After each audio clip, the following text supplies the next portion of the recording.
What in the heck happened to the weekend, folks? It's George Brauchler on the George Show, 710 KNUS. I don't know where it all went. It seemed like just 10 seconds ago, we're in here giddy as school kids, excited that the weekend was upon us, and now it's over. I slept so poorly last night. I am in a daze. There will be times where I will nod off on the radio.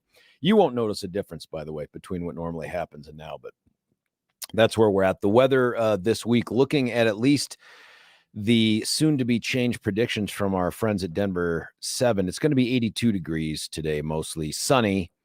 Spikes up to 85 on Tuesday, 87 on Wednesday, and then kind of hovers around the mid-70s purportedly until Sunday. Lots of sun, a little bit of clouds. Here's something new that I hadn't noticed. Today and Wednesday, there's a white cloud kind of in the lower corner of the sun.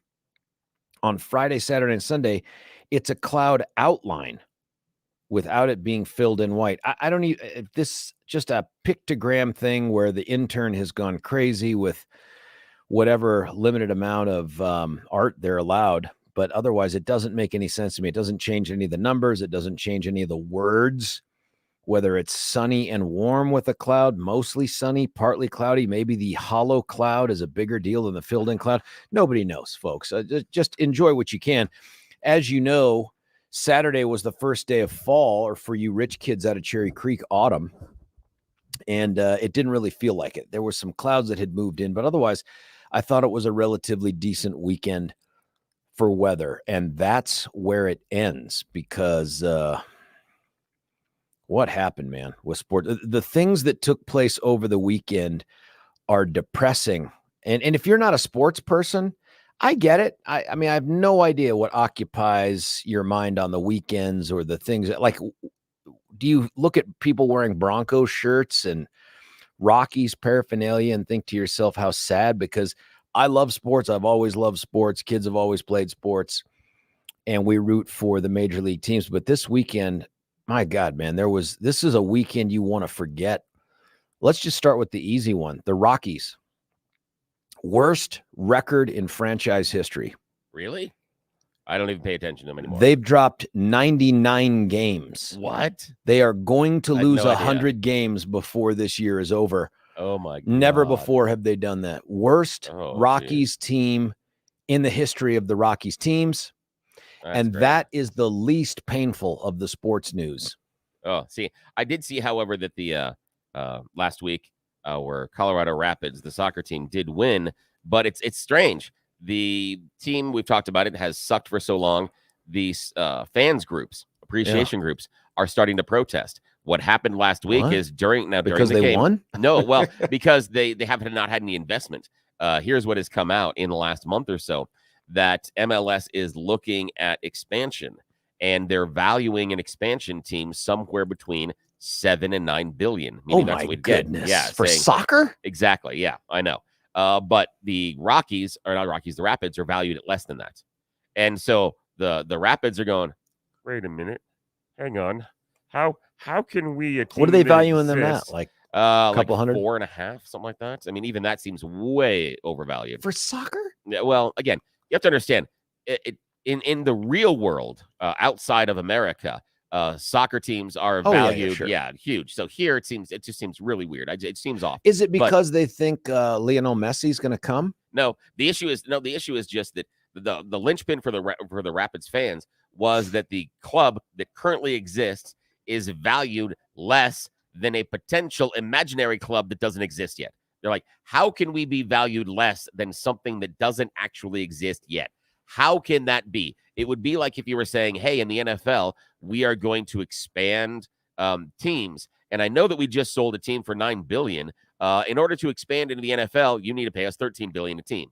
You go, wait a minute. There may be a blue light special, by the way, on that one team. Yeah. So what happened is the Rapids fans, their supporters sit behind one of the goals, and they got up and they left with like 15 minutes left in the game. And so you end up with this big open section where the fans normally participate a lot. Protesting the valuation of their team. Yeah, well, protesting lack of investment and stuff. So, yeah, it's kind of interesting. So, Rapids are in on it, too. The Rapids suck as well. So, yeah, so back to the Rockies. 2 years ago, we won the Stanley Cup, Colorado Avalanche. Yes, we did. Within the last however many months, won the NBA championship, first time ever. Yes. But I'm telling you, those two things do not carry the day when you are a football town. Yeah, and we are a football town. We're a football town, and Yeah. we have been for a long time. I don't know that ever changes. No. But wholly depressing. I mean, listen, I thought when the Buffs went into Eugene, it was going to be a tough game and they would likely lose. Yeah.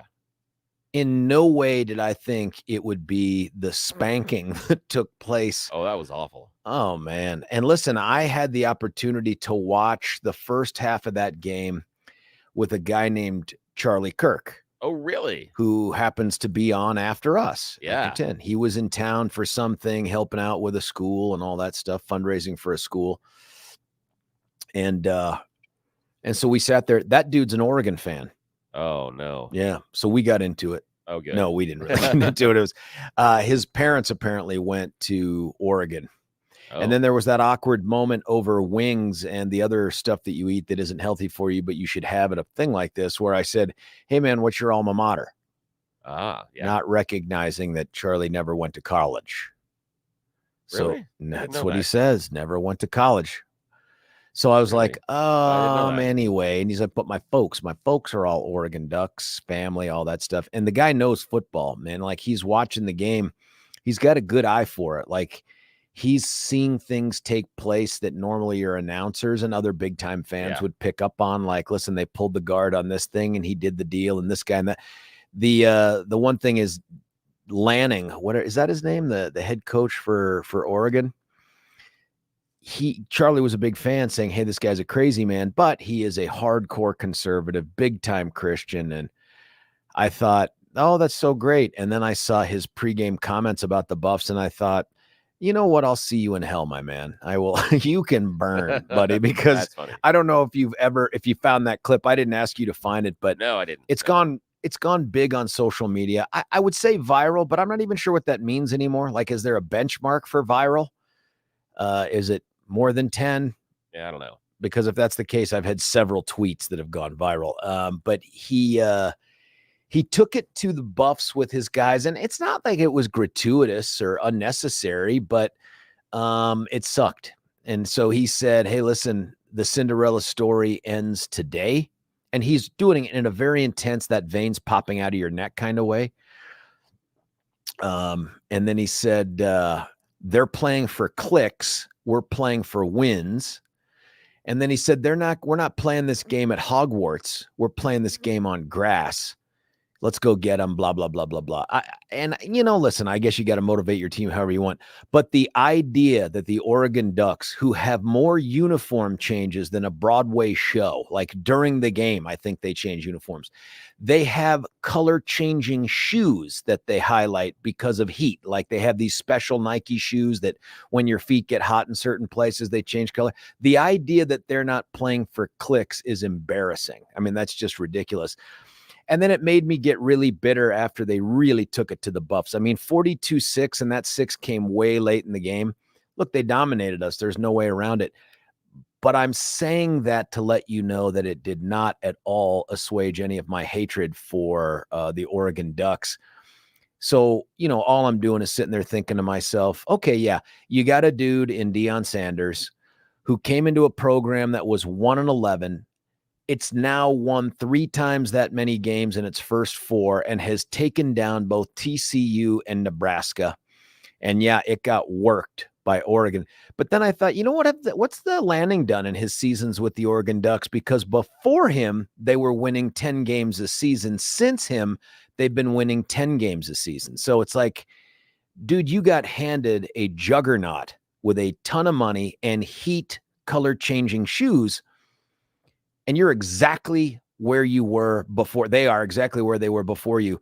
Deion, there's no difference. He's been a difference maker. We'll see. This week isn't going to get any better. Going to play USC, even up at home. Yeah, it's going to be tough. That could be a reckoning too, man. Here's some audio from Coach Prime after the game. So him talking. Oh, this is him. This is good. Yeah. It's a good old-fashioned butt kicking. It's no excuses, no nothing. Their coaches did a heck of a job preparing their team. Obviously, we didn't. That was good. I mean, that was a really good old-fashioned butt kicking. We went into the game wanting to dominate several phases. We lost offensively, defensively, as well as special teams. That fake punt kind of kind of got them really rolling, boy. and they didn't stop ever since they secured that first down. Well-coached team. Bo Nix played his butt off. Defensively, they presented some things that I guess we just couldn't get around. We couldn't advance the ball rushing or throwing the ball as well. Seemed like they had our number. But hats off to their coaching staff, to their head coach. Great job, and they're truly prepared. One thing that I could say honestly and candidly, you better get me right now. This is the worst we're going to be. You better get me right now. Now, somebody, I got messengers. God bless him, though, man. He's a great coach. He did a great job. God bless him. He take their shots. They won. I don't shoot. I don't do that. They won. People around the country would say this is what they needed to humble themselves. We wasn't arrogant or whatever. We're confident people. If our confidence offends your insecurity, that's the problem with you. It's not us. We expect to do well. We expect to play well. We expect to win every game we step out there. We expect to practice to perfection and go out there and execute the things that we practice. We just didn't do it today. It's not something that was needed. It's just like saying you get in a car wreck or something. Oh, he needed that to slow him down. You don't need that. It's just stupid. It's just something that happened, and they got the best of us today. That's just it. I like the likening the game to a car wreck. But that's a class act, man. That dude, he didn't do anything to take away responsibility from it. He gave it to the players. He gave it to the coaches and all that stuff. And you compare that with Mr. Hogwarts, Cinderella story, clicks, not wins kind of a guy. And I still like our coach way better than I like their coach. I like that he stood up and he's like, got a butt kicking. And got a butt we weren't kicking, able man. to. And I hate the coaches come out and go, well, there were things we can build on, things we can. No. You got hammered. You got to go back and this is going to be difficult. And later on in the press conference part that I cut out, he said that we're going to go back and we're going to watch tape and it's going to be painful. Oh my God. That's great. That is wonderful. It's embarrassing. He's right though. The Buffs shut them down. They were up 14-0, shut them down.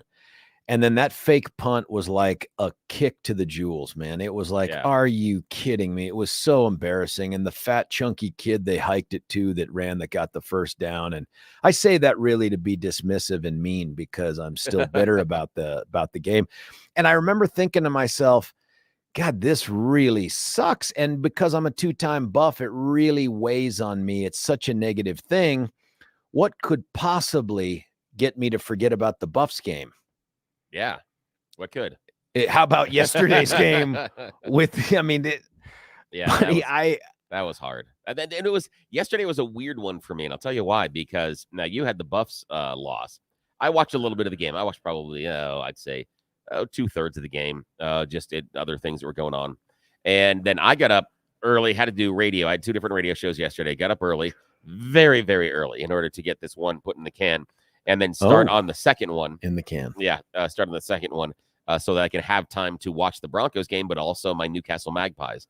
It was a big game yesterday. We're playing Sheffield United. We've only won one recently before losing a couple in a row.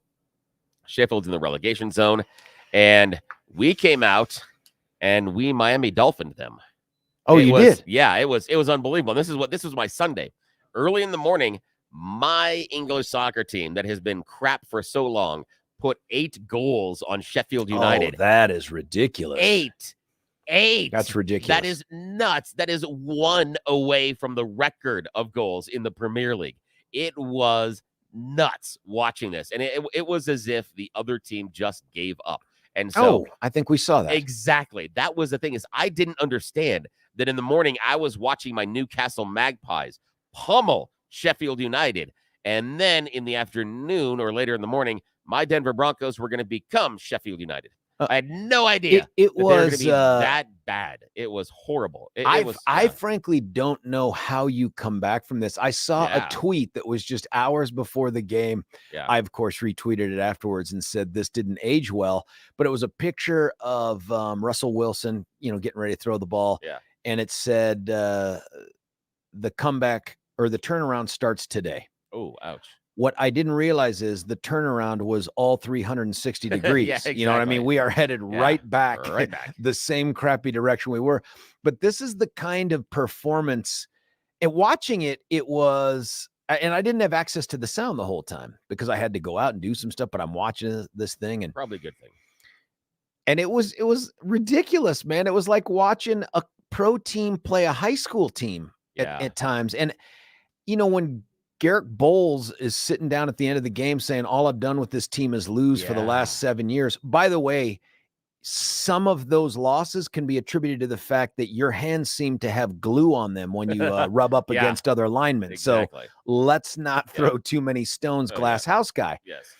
But beyond that, it was such an abysmal performance. I mean, keep in mind that I think it's McDaniel, the coach for the Dolphins.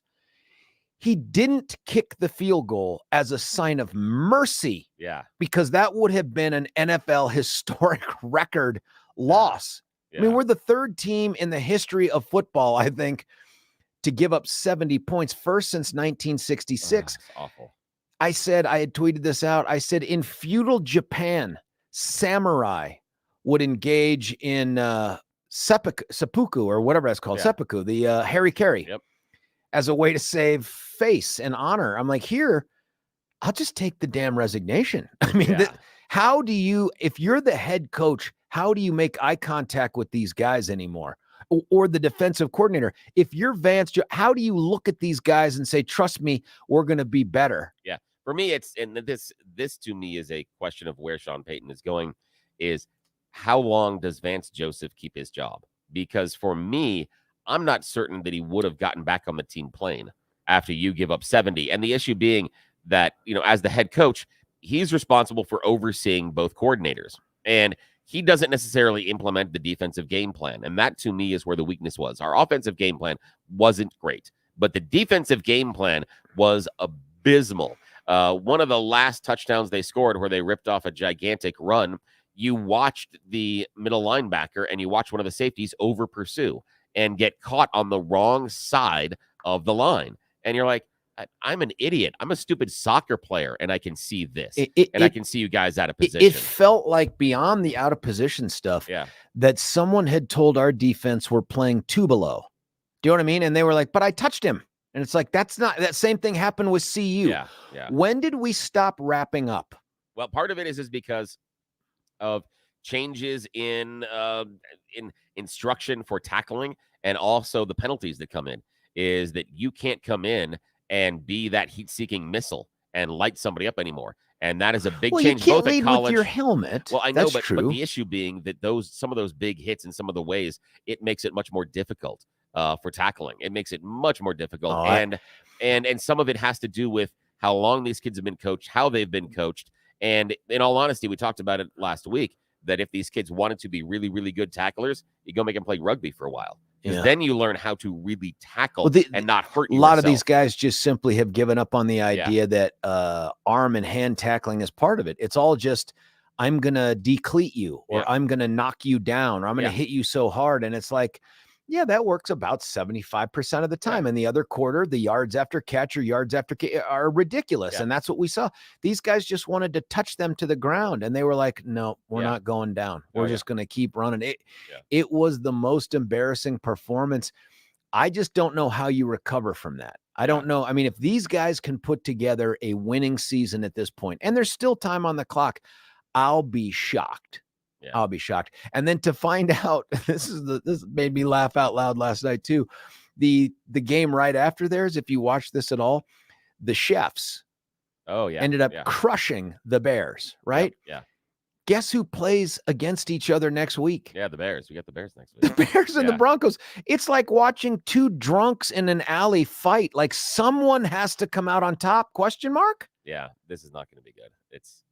That was awful. And watching the Chiefs afterwards was tough. That was tough because they're so efficient. Chargers got their first win. I mean, we're the worst team in the division, perhaps the league after that in terms of points scored against. Somebody else put up another stat, also eye-opening.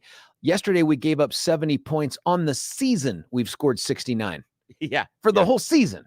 Yeah, we, as my oldest son was saying yesterday, he's like, we have turned into the Cleveland Browns. We have become the old Cleveland. Stock. They're actually okay. Cleveland Browns are actually okay now that they have the rapist at quarterback. Yeah. Now they've got that. But we have become a laughing stock. It has been. It's a series of things in mismanagement. It was funny. At one point, my oldest son started ranting, and he was ready to fire everybody playing defense during the game. He's like, just cut them right now. And how do you not do that? How do you?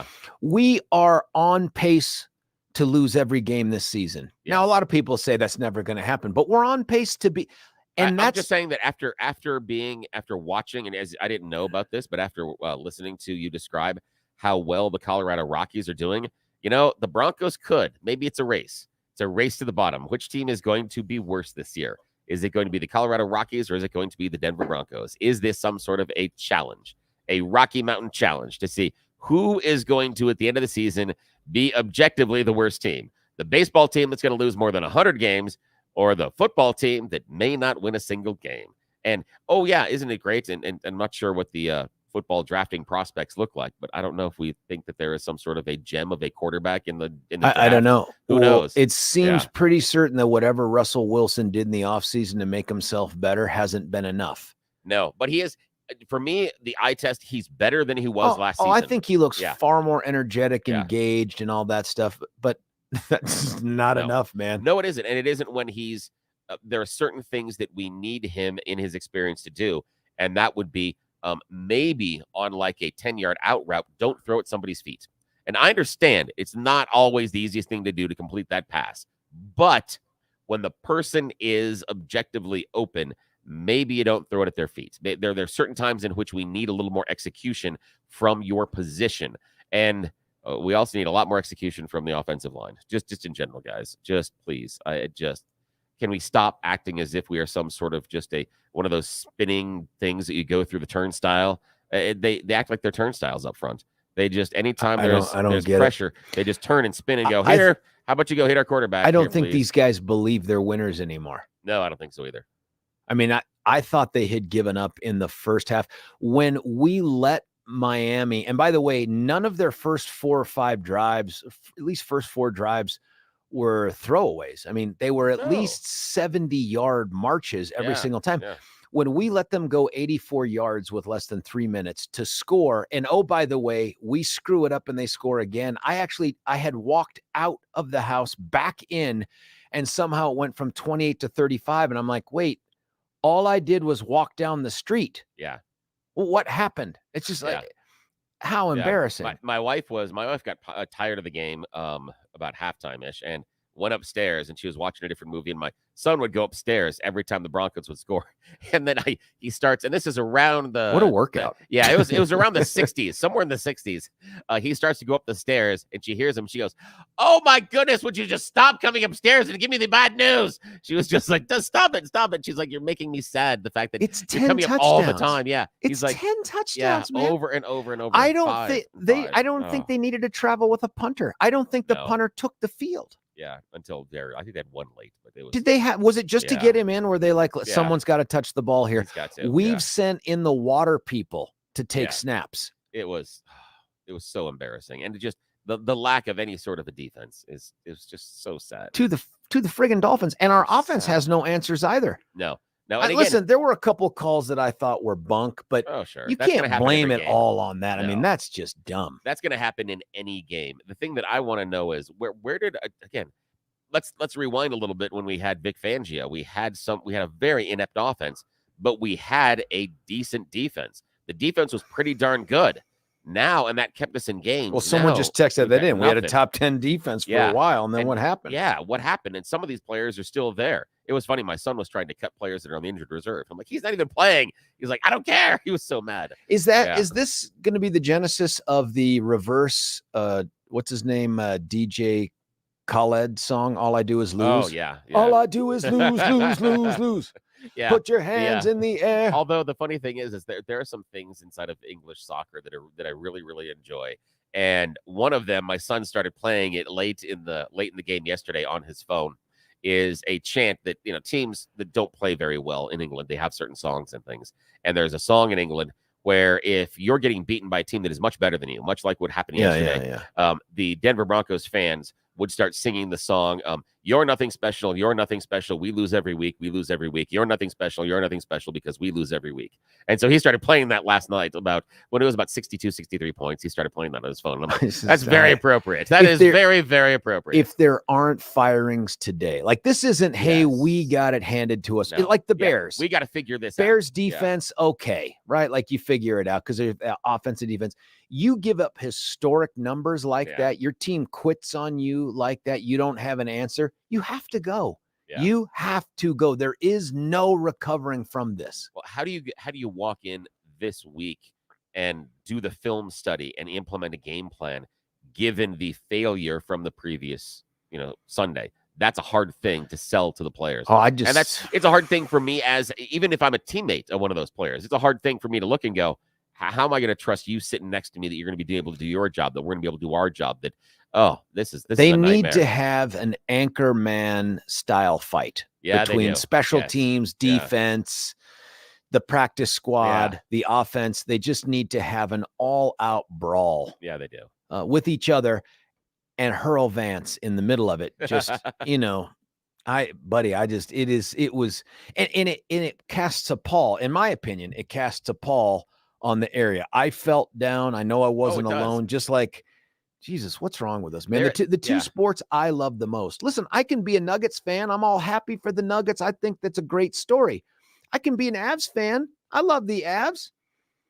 But this is a football town, and I'm a baseball guy. And when those two things are in the sewer, and they are in the sewer, what are we doing? Yeah, and there's a real thing about the Broncos hangover. There is a real thing that the Monday and Tuesday after Broncos loss, especially a significant one, that there is a malaise inside of the town. It is interesting to see, both economically and everything else, that it absolutely exists. And so Denver is going to be depressed for the next couple of days. And again, it's torn for me because my Newcastle team, eight different goal scorers, 8 people scored. It is ridiculous. I mean, it was as good of a morning as I possibly could have. And then at the end, I switch over and then the Broncos just stink. There's a legit phenomenon that cops will tell you about, at least in the old days.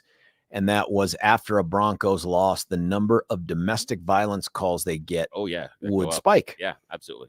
And I don't know if that's still true today, but I would bet so. Absolutely. I mean, after last night, man, I don't know what's going on. And maybe this is all part of the great Walton plan, is to have the team down on its knees, and then they can move it to some place they'd prefer, like Arkansas. The thing is that, it would be, I don't think. Someone just texted in, Broncos need to move to Arkansas. There it is. The thing is that it would be hard for the NFL to move the Broncos because of our geographic location. They want teams in certain time zones and in certain regions of the country.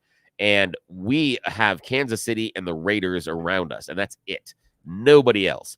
If we were back east or on the West Coast, there's more of an avenue for us to move because of concentration of teams in those areas. The problem, or the advantage that we have, is there isn't a team that is reasonably close to us. What are the people in, Wyoming, Montana, Idaho, Utah? You either have to push them into being Raiders fans, Seahawks fans, or Kansas City fans, and that's not really going to go over well, especially if you go through Kansas and some other places. So geographically, we are unique, and they need something in this mountain time zone. So that is what would save us. Maybe we just need to move to Aurora or something, because whatever the current situation is, it sucks. The problem is that the Waltons absolutely want to move the stadium. They want to have a new stadium. They absolutely want to. That's been talked can't about do it like the this, scenes. By the way. No. Ain't nobody going to pay tax dollars for this dumpster fire. That's the thing, is that as long as the team sucks, they can't do that.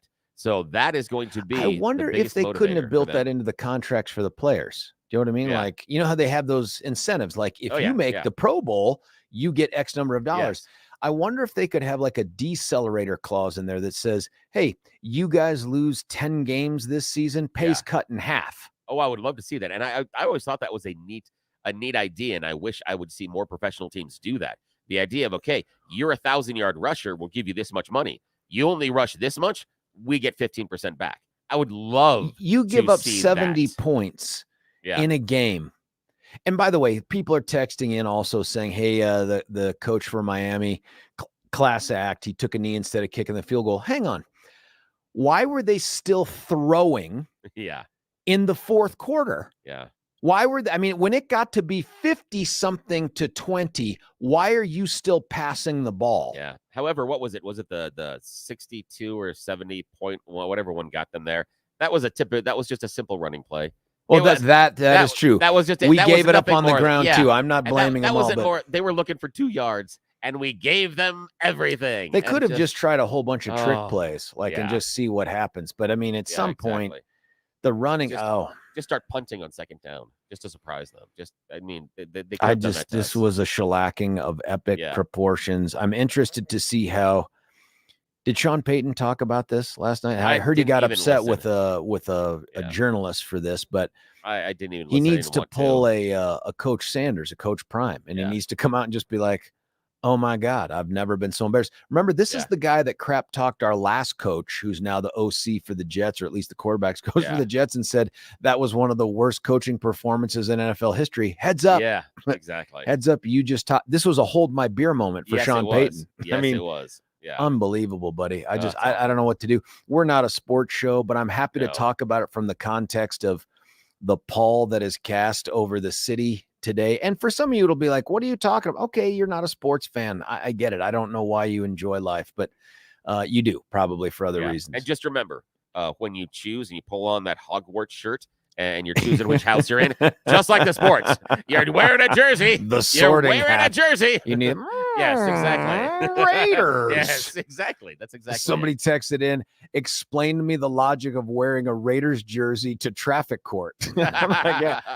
No, that doesn't make any sense to me. And if I were a judge, would I discriminate against you for it? I would. Yeah. And that brings That's a choice. Yeah. And I won't, because of the time, I won't tell you, but my favorite, I've talked about it before, my favorite ever bit of NFL fan film comes from the Philadelphia Eagles, because the Eagles were routinely such a weird, violent fan base that they actually had a. Why do you say it past tense? Well, yeah, but this is at the time back in that stadium. They had a courtroom with an active judge there during the game. Oh, that's wonderful. So you could get your case adjudicated while you were there at the game. And they would run film so you could see it afterwards. And there's this great instance where, and okay, I'm going to say some things that may offend somebody, but there's this thing where a guy, and this has got to be at least 15, 16 years ago, guy is in his early 20s. He's really drunk, and he's been arrested for fighting. Offensive. Yeah, he's been arrested for fighting. And the judge is asking him, hey, before I pass, sentence, and he's in his, Eagles jersey, before I pass sentence, do you want to say anything in your defense? And the guy kind of steadies himself, looks at the judge, and goes, yeah, Tony Romo's a faggot. What? And the judge shakes his head and goes, okay, and then gives him his sentence. Yes. Does he send him to jail? What a horrible thing to say. I know, but Jesus. the issue is that this Philadelphia Eagles guy that is fighting, the one thing he says in his defense is he throws rocks at the Dallas Cowboys. Oh, my goodness gracious. I know. Although that could be mitigating in a different setting. I know, but again, that is the exact example with the Giants. God. Philadelphia's Eagle fans. So. Yeah, we don't. Maybe that's what we're missing. Yeah, in the old Oakland Raider days, people would bring batteries to the stadium to throw at opposing fans. Yeah, I don't know that we need that here, but if it motivates the team, let's do it. Used to light quarters and nickels on fire and throw them, heat them up, and then throw them. Yeah, they do that too. Yeah, it's like Escape from New York. Listen, I know. I didn't think it was possible for us to rub up against 640 here because we really had once again no game plan. A little uncomfortable. For those of you that had taken me at my word on Friday that we were going to have the great one, Mark Levin, here to talk about his book at 6 a.m., and we were. Dude had to reschedule because apparently his schedulers didn't know he was Jewish. Yeah. And it turns out today's a special Jewish holiday. Yeah, Yom Kippur. And so anyway, man, I don't know who he's got working for him, but he'll come back obviously they're Christians because they didn't seem to care at all about Yom Kippur when they scheduled this thing. We'll get him back on, though, to talk about his book in the near future. Look, stick around. We're going to try to jam through the Thorpe Report, and then we'll get into the good stuff. That's You Choose the News. Stick around. George Brauchler on The George Show, 710 KNUS.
George Brauchler back with you here, 710 KNUS. Got to get right to it. It's the Thorpe Report with William.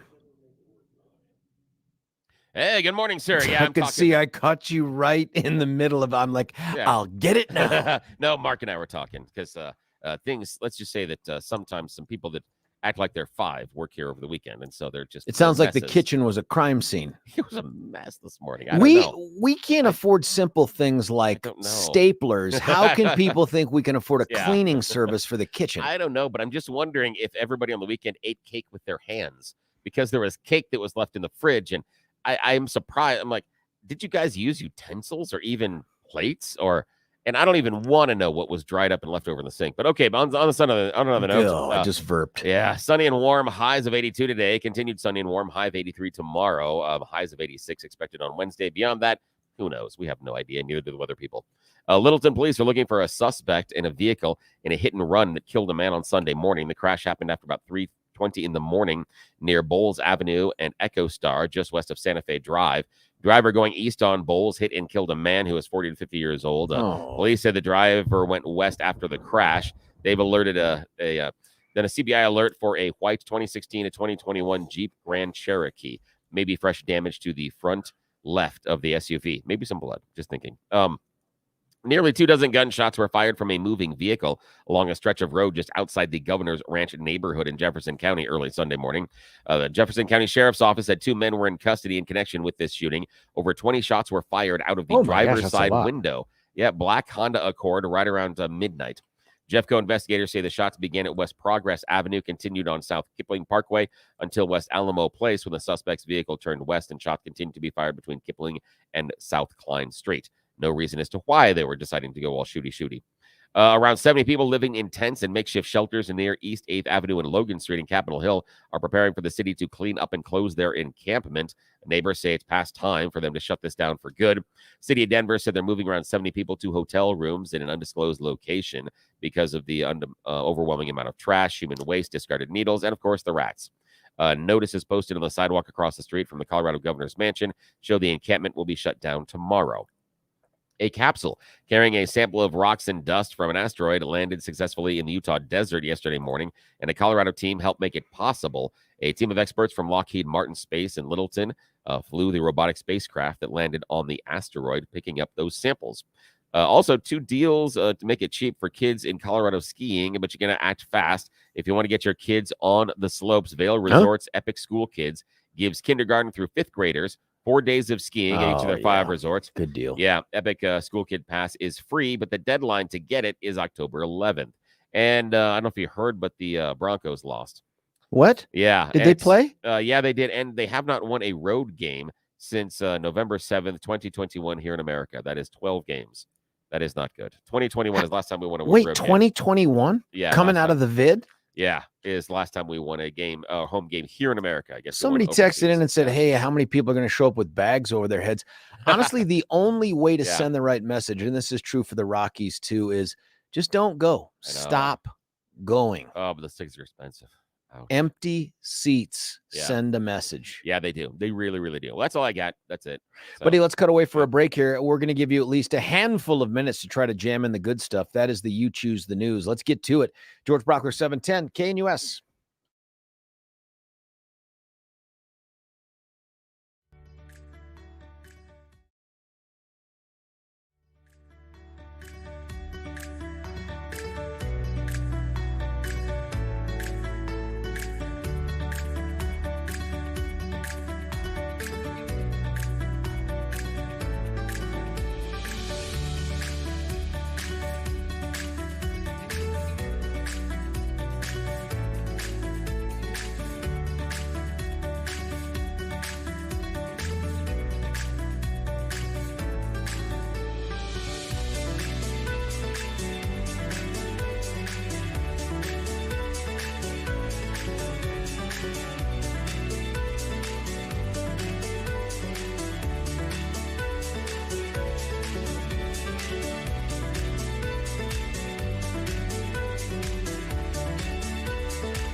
It's George Brauchler back with you here at the George Show 710 KNUS. Even if we'd had 2 minutes more, I'd have said, let's get into the You Choose the News, but I just don't think it's possible right now. We are up at about minute and 40 seconds from the beginning of the music. I'm not even sure the great Billy Thorpe can do that. So here's what we're going to do. I'm going to make a game time audible, and I'm going to pull a Vance Joseph and just quit, just give up and let the defense just do whatever they want to do on the field. Don't get your uniform dirty, Billy. Just let the offense roll past you. No, I'm kidding. I'm going to do an audible here, and in the top of the 7 o'clock hour, here's what I wanted to do, and I'll still do this, as I wanted to update you on what I've heard with this McClain case, because it just gets more and more interesting. I'm telling you, if you haven't had the opportunity to listen to this thing, it is, for me, and I got to believe for other people who really care about the criminal justice system, an incredibly intriguing case from a couple different standpoints, and I'll tell you about that. But I want to honor the best part of the show, which, of course, is the You Choose the News. So here's what we're going to do. We're going to cut away for the top of the hour. We'll get all the news and stuff that's marginally correct. Not sure if it's real or not, especially the weather. And then Billy will come back and do the You Choose the News. And then with whatever time we have left, I'll update you on what's going on with this case. We've also got Commissioner George Teal coming up in the 8 o'clock hour, 8:30 to be specific, to talk about something awesome that Douglas County and Douglas County alone is doing to try to, I guess, ameliorate some of the blow from these exploding property values after the libs got their way and did away with Gallagher, and now they're trying to offer HH and all that stuff. Douglas County doesn't just sit on its hands. It takes some action. So we'll talk with George Teal about that. There's also an incredible poll out there. If you haven't heard it, I don't know, man. I want to ask you why you think this poll was even released. It's so devastating. What is the goal of this thing, and where do we go from here? It involves a couple people who'd like to be president of the United States. And then, of course, on Wednesday, a big debate. We'll talk about that as well. Stick around. George Brauchler on The George Show, 710 KNUS.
Well, you've made it to the 7 o'clock hour here on the George Show on 710 KNUS. At 10, we get replaced by Charlie Kirk. He's a Ducks fan, which means not as awesome as you thought he was, but tune in nonetheless.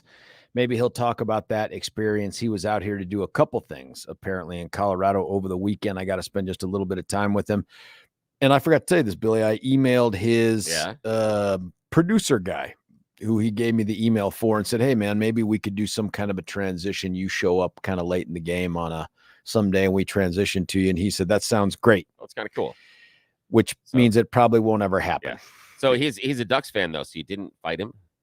You didn't just to protect your own schools? It was tough. He was in hostile and territory. Everybody else there was a Buffs fan, and I think he was muted a bit because he sensed danger. Now, he's a tall guy, and he has a dude with him that I don't know if it's a scheduler / assassin, but this dude looked like he was in pretty good Jason Statham shape and like tattoos up and down his arms. I just figured, I don't know, he's probably killed, for money before. So why test him? Yeah. I mean, I was going to throw Jeff Hunt in front of me if things got in trouble anyway. Exactly. Yeah. Yes. And Jeff's son was there, who's a footballer. So he, maybe he could have done something too. Yeah.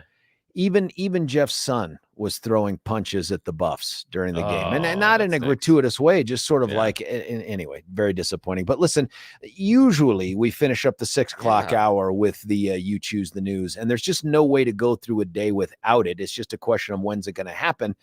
The answer to that question is right freaking now, because without any further ado, it is Billy T with You Choose the News. Yes, no more ado. It is We're time for everybody's favorite fake radio news game show, You Choose the News. We have spent the weekend scouring the interwebs for stupid stories about us humans, then giving them really dumb headlines for this fake radio news game, well, at least as far as you know. Why? Well, because they continue to pay us to do this. We've got a sponsor today. Please, because I would like to be able to get the sandwich, so hopefully we get to a sponsor because, Daddy needs to eat. Alrighty, sir. Here are your headline choices this morning. Headline number 1, I demand no pants. Headline number 2, music to help your digestion. Headline number 3, ship sneak caught. Headline number 4, Avengers, Latin America edition. Alrighty, your headlines yet again are I demand no pants, music to help your digestion, ship sneak caught, and Avengers Latin America edition. Choose wisely. I presume that anybody that's ever listened to this show can bet with about 100% certainty that I'm going to pick the pants one. Yes, I appreciate you, sir. This is why we are friends. I demand no pants. Well, so much so that a 27-year-old British Columbia resident called Mounties recently and said that he was offended on behalf of the military, and he demanded immediate action. You must obviously confiscate those pants. See, the 27-year-old called police because he was upset there was a person walking down the street wearing camouflaged trousers. Yes, the 27-year-old was convinced that civilians are not allowed to wear those kind of pants. He said, those are reserved for the military, my fine sir. So you must properly detrouse this individual. Yes, the officers kind of explained to the man that, sir, you understand that if we go and we have him take off his pants, that's going to be more illegal. Yeah. Than actually right now. But he said he didn't care. He demanded action now under order of the King of England. And if the officers were not going to do it themselves, he would take it upon himself to make him? sure, yes, that he would depants him. The problem is the man was wandering around in camouflage pants. How would you find him in the first place? Very sneaky. You can't find him. Yes, you just can't. What happened? How did it resolve? Well, again, he was wearing camouflage pants. You couldn't find him. He just disappeared. Fantastic. Alrighty, now next choice. Music to help your digestion, ship sneak caught, or Avengers Latin America edition. Avengers assemble in Latin America, specifically Cuba. We're going to meet 32-year-old Lino Thomason. He's a 32-year-old street performer known as the Cuban Iron Man. Dun, dun, dun. He has allegedly been conditioning his body of iron by hitting himself with a hammer around 1,000 times a day since he was a teenager. Yes, the so-called Cuban Iron Man garnered media attention a couple of years ago when video showed him banging his fists and elbows against solid concrete walls and breaking them down. The strongman has a reputation that is steadily growing. He has an Instagram following of over 100,000 people and makes a living by standing on the street and hitting himself with stuff. Yeah, that's pretty much it. He said that when he was 15, he'd started to condition his body by hitting himself with a hammer. And now he claims that he is immune to the pain because of a million blows of hammers and other things that he has taken. Sure. He's killed off the nerves. Absolutely. He said that he is now the Cuban Iron Man. Oddly enough, his father that he grew up under was a energy healer. He claimed to be able to heal people from all sorts of diseases just by the energy radiating from his hands. So evidently runs from in the family. The thing that I look at is at the age of 15, he saw a hammer and went, I can hit myself with this. I have now found my career path. Is this like Thor, but I don't know. Mjolnir that he uses against himself? Yes, that seems really weird. It's Thor, but with depression. Because I hate myself, quam. I hate the quam. You're if an idiot, I beat myself enough, I'm impervious to pain. It's like, right, that's not weird. A superpower. Not at all. Super stupid. Very super stupid. And in Cuba, I believe that's estupidad. Yes, estupido. Yeah. Yes. Alrighty, sir. Now your final choice this morning. Music to help your digestion or ship sneak caught? Ship sneak caught? Yeah, ship sneak caught. We're traveling to Portland, Oregon for this one. Recently, the Portland Fire and Rescue Organization said, yeah, we're missing a boat. Yeah. A gentleman recently absconded with Rescue Boat 21 and decided to drive it up the Columbia River. That's where he made his dangerous mistake. See, he was chased by the Coast Guard, obviously, because, again, he's going up a river. Rivers are pretty easy to follow. There's no places to go on the side. Well, it just kind of goes in one direction. It's very difficult to hide when you have the rescue boat on the river. And the gentleman found that out, and so he grounded the boat and then leapt off of it to run to safety, where he was captured by other police officers that were waiting for him. Because oddly enough, a lot of times you have roads that run, I don't know, next to the stupid river. So I just kind of look at this guy and think, what were you thinking? First, you steal the boat. Now, I understand. Steal the boat and run out into the ocean. You got a little openness there. But he stole the boat and went up the Columbia River. Where did he? Hard to go left or right and get out of there. Yeah, you can't do this. You can't jump the curb. So did they catch him? Yeah, they did, because he grounded the boat and then he ran away. Okay. And the thing was is they had police following the boat on the road. So when he grounded it, they were like, he runs away and they're like, that's like Red Rover. Come on over. We got you. We got you. Big hug here. Big hug. Yeah. Well, that's it. That is the end of You Choose the News. As always, George is our perennial winner and I am a giant loser. But we do have a sponsor today. Yes. Today you can get 25% off of Professor Phil's Automotive Adventure Kit. Yes, it comes with a screwdriver, gloves, a ball peen hammer, and electrical guide to all major auto manufacturing starting systems. But it is only for fun. Hold on. Wait, there's more. If you order within the next hour, you will also get the sleeping bag, the hot plate, and the 12-volt adapter, along with a month's supply of mac and cheese. Because as we know, when you steal a vehicle, you only want to live in it. That's according to Professor Phil. That's right. But that is not all. In addition to Professor Phil's Automotive Adventure Kit, because of the horrible loss of the Broncos, today our advertiser is also throwing in Brittany Pedersen's Safe Injection Site Bonus Pack. Yes, you also get clean syringes, needles, spoon, lighter, and a rubber tourniquet to tie off your arm, because, when you're allowed to do your own drugs, it's safer and happier for everybody. Alrighty, operators are standing by, as long as they're not trying the drugs. Alrighty, back to you. It's a perfect commercial for a perfect state like Colorado. Perfectly jacked up, that is. Hey, listen, that is You Choose the News. If you haven't had a chance to hear that before, one, you're welcome, and I'm sorry. Two, we've got a little bit of time left to burn here. I think what I want to do is to talk to you about this McClain case that's taking place up north in the 17th Judicial District. That's Adams County, in front of Judge Mark Warner. We are done now with day 3. And when I say day 3, I'm not counting a week ago. This past Friday, there was jury selection by form of questionnaires. They did Monday and Tuesday jury selection. Wednesday, there were supposed to be opening statements. We talked about that in detail. They didn't get underway till the afternoon. Then we took very little, I think, substantive testimony on Thursday, but then we started to get into it on Friday.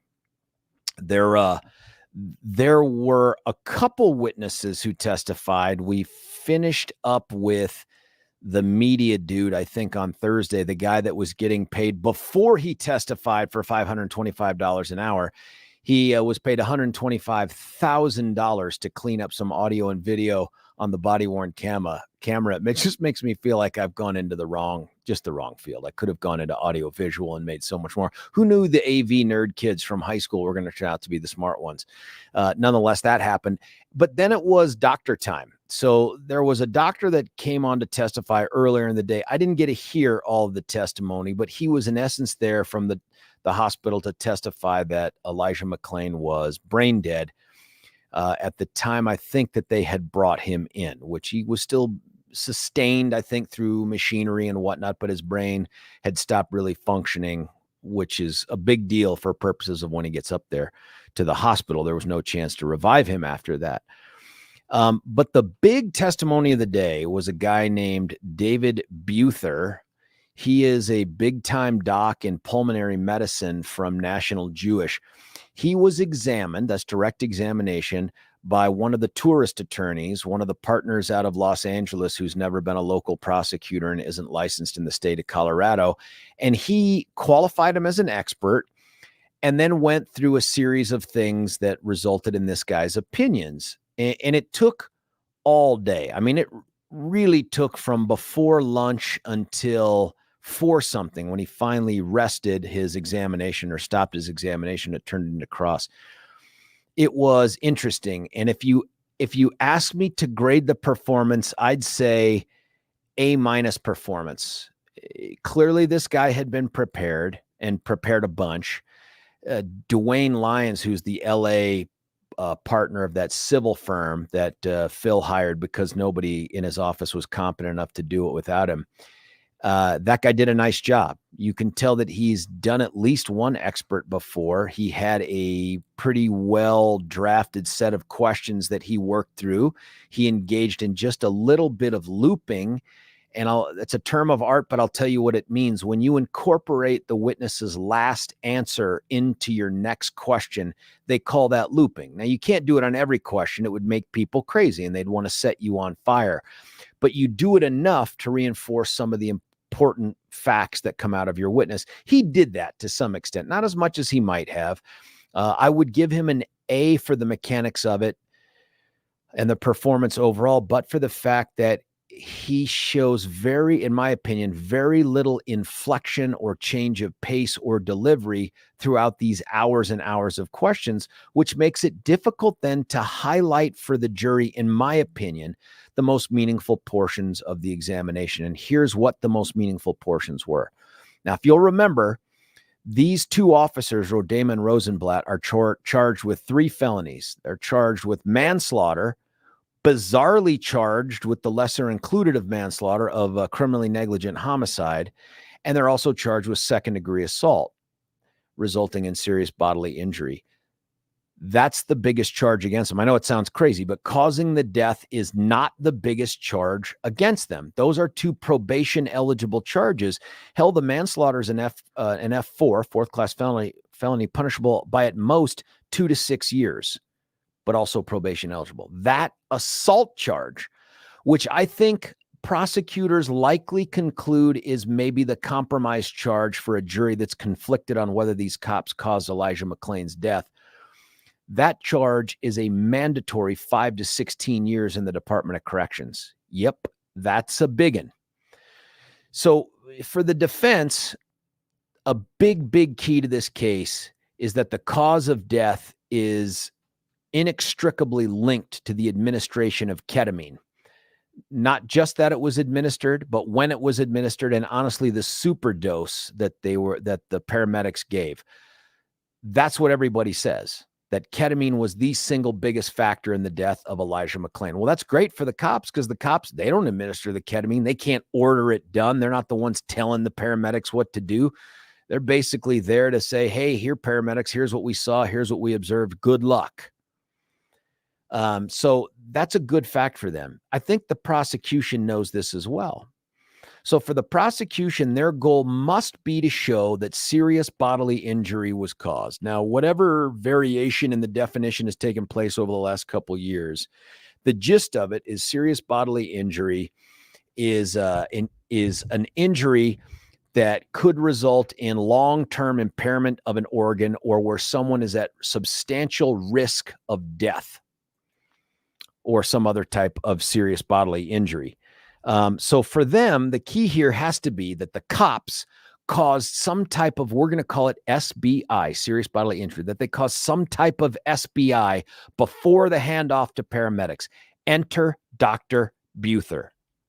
Now, Dr. Buther is a Colorado licensed physician. He's a pulmonary expert. My presumption is, based on listening to some of the credentials, guys, given statements internationally, done peer-reviewed articles, all this stuff. No joke. I mean, legit doctor, right? Like, this is not one they had to go to LA and find someone on Wilshire Boulevard. Here's something else interesting, by the way. Based on what he bills, he has billed to date about 1/8 of what the AV guy has billed.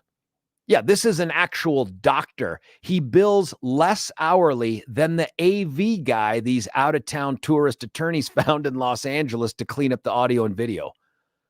That's crazy, right? Like, that's crazy. But so far, he's billed somewhere under $20,000 if you include his testimony on Friday and probably what's going to take place tomorrow. And you should know, no trial today. Today is a day off. I presume it's because Judge Warner has a docket day and he's still trying to work through 8 trillion cases while he manages this 4-week trial. So they won't get back underway till tomorrow, and this doctor will take the stand. So his testimony I found to be, the direct examination, to be pretty credible. And the gist of what he was saying is this, is that, listen, these guys, when they took down Elijah McClain, because he's wearing the mask and he starts to hyperventilate and one thing leads to another and he vomits into the mask that he's wearing, he then breathes back in the vomit, causing what this guy calls aspiration. And the aspiration severely compromises his ability to recover and specifically to breathe in good air to get himself back under control.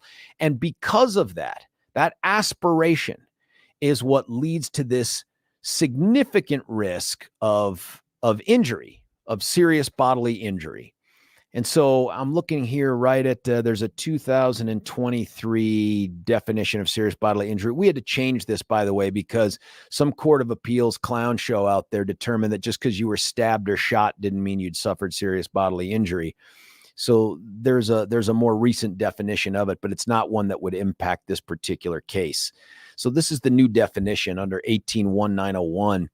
3P, serious bodily injury, means bodily injury that either at the time of the actual injury or at a later time involves a substantial risk of death, a substantial risk of serious permanent disfigurement, a substantial risk of protracted loss or impairment of the function of any part of the organ of a body, or breaks, fractures, and then here's the part they had to amend in, a penetrating knife or penetrating gunshot wound or burns of the 2nd or 3rd degree. So the part here that these prosecutors are alleging is that the way the cops handled Elijah McClain resulted in a substantial risk of impairment to the function of any part or organ of the body. And I think substantial risk of death is what they're talking about here. It's very interesting to me, because the way it was laid out, I thought to myself, this is tough for the police. This is tough testimony, because this guy, and here's what's interesting too, guy never treats Elijah McClain, never sees his body, has never come within a zip code of his body. This guy had written a report way back in like June of 2021. And then he writes a supplemental report, and the prosecutor just kind of glosses right over that. Prosecutor says, you wrote a report in this case? Yes. And he goes, and you wrote a supplemental report? Yes. What he never establishes, and this is something that the defense attorney, and I'll talk about this in a moment, exploits, is the gap in reasoning for that updated report. It's kind of a big deal. But this guy's testimony I found to be credible, and that I thought, okay, I get it now.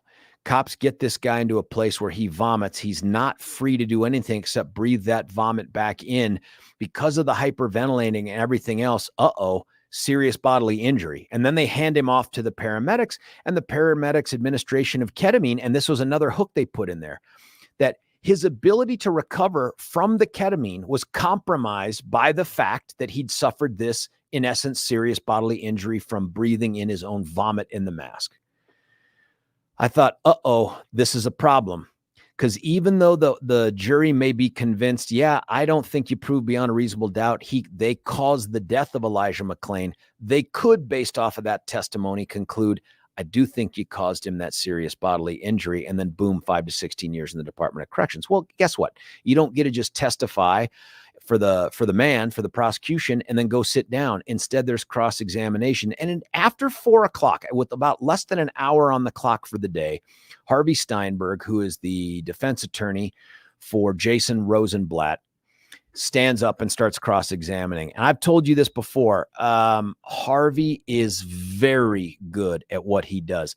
My best guess, looking at the people at the different tables there, is Harvey has done more jury trials than every person in that room put together. And that means he has a certain facility, not only with the rules and evidence, but how to ask questions. He has a conversational tone about him, but he has an ability to inflect his voice in the questions that he asks. And he gets a little dramatic with the hands and stuff and the rolling of his head. I don't know how to describe it, but he does this thing with his head where he highlights how something sounds ridiculous, or he can bring it back down to a calmer level. Nonetheless, Harvey gets up and starts in on this guy. And the two things that stuck out in my mind was how quickly I felt like this doctor started to give away his credibility. What I mean by that is this, and I tell cops this and experts this all the time. If you are there for the truth, it doesn't matter what the question asked is, and it doesn't matter who's asking it. If you are, and I tell cops, you are archaeologists, right? You are just there to reveal to this jury what you did, what you found, what you did next, all that other stuff. Once you appear to be biased or defensive in your testimony, you start to give away your credibility. And sure enough, that's what happens with this doctor, in my opinion. When they're done with direct examination, I'm like, this is really credible testimony. This doctor seems like just a straight shooter. Within several questions, he began to get very defensive with Harvey. So Steinberg's asking him, you wrote a report back in June of 2021. He's like, it's a 12-page report. Yeah. And then you wrote a 1.5-page follow-up 3 months ago. Think about that, folks. Like 3 months ago, this dude wrote an updated report, and that updated report is the only thing that seems to reference acidosis. So then Harvey starts in on him and asking him questions about, listen, in this 12-page report, you don't make any mention of this thing that you just talked about here for hours on the stand. In your testimony, and here's the catch, apparently you can't reveal that it's grand jury testimony, just that it's prior testimony. So he says, in your prior testimony, you never talk about this as a risk. This guy begins to get super defensive, and this is characteristic of most of your medical experts. No matter what they do, they can't help the fact that as they sit in that stand, they think they're the smartest person in the room, and certainly hyper defensive on their conduct. If you've ever seen, oh God, what was that movie? Malice with Nicole Kidman and Alec Baldwin. And Alec Baldwin is the surgeon who's being sued for malpractice, and George C. Scott is in there as the attorney. And at one point, Alec Baldwin breaks into this diatribe during the deposition where he says, when they're praying, as I'm operating on so-and-so, who do you think they're praying to? Do I have a God complex? I am God. Now, I'm not saying they're all like that. I'm saying there is a thread of that in every doctor. No doctor sits up there and thinks they've ever made a mistake. Ever, never, ever. I've never heard a doctor say it. So when Harvey starts in on this guy and starts to question his conclusions and the timing of these revelations and why weren't they in this report and in this grand jury thing, this guy begins to sound more and more like an advocate for the Elijah McClain side of the case, for the prosecution. And he begins to say things like, well, that's completely consistent with what I said, and blah, blah. And so Harvey starts asking him about individual questions. Like, well, why didn't you say this? Or why didn't you say that? And he said, well, listen, the purpose of the report wasn't to detail every possible thing that could have happened. It was to just sort of give an indication of what didn't happen. And it sounded dumb to hear it. Doctors asked to do some sort of an evaluation. And his entire evaluation, folks, is a combination of some medical records and what he watched on the body cam. And he said, well, that wasn't the purpose of the report. At one point, Harvey questions him and says, You said right here in this, and he reads it out loud several times. Elijah McClain is on his side for 10 minutes with unobstructed airway. He shows no signs of acute distress, nor any signs of severe impairment of respiratory, whatever. Those sound like huge things, right? So Harvey confronts him with that. And Dr. Buther's response is, well, my definition of severe and acute is different medically than it would be for other people. And I thought, oh my good God, what a ridiculous thing to say for a dude who's right. And Harvey jumps right in on it and says, did you think you were writing this report for other doctors? Or did you know you were writing this report for lay people? At one point, the doctor says, well, I'm going to obviously have to interpret this for law folks, for legal folks. And I thought, oh, buddy, this is not going well. There are things, and this was all within the last 30, 40 minutes of the cross-examination. This could get really ugly. And when I say ugly, I mean, this thing breaks. Harvey then makes a record with the court saying, hey, I want the court to order this guy through sequestration. The sequestration order says once a witness has testified, they cannot communicate with any other witness in the case because you don't want their witness tainted. He says through the sequestration order that the court imposed, I don't want the prosecution to be able to continue to talk to this guy until he comes back and finishes his cross-examination. We shouldn't be penalized by the fact that the clock ran out on cross. Judge refuses to impose that order, which I think is the right move. There's no rule or statute that requires it, and it seems a little bit silly. But the judge does say, hey, listen, I think you know, prosecution, that whatever you do with this guy over the weekend, Harvey's going to ask about it on cross-examination when they begin again Tuesday morning. So it puts the prosecution in a weird place. Is this doctor going to review his transcript? And if he does so, will it be at the request of the prosecution? Did they tell him, hey, you got to answer these questions this way, or you're coming off as defense? I don't know. The other piece is, I can tell you how this examination affected me watching it on this streaming service. I've been calling it WebEx. It's not really WebEx.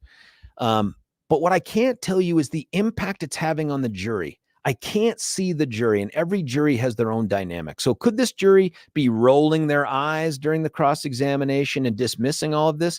They could be, but I doubt it.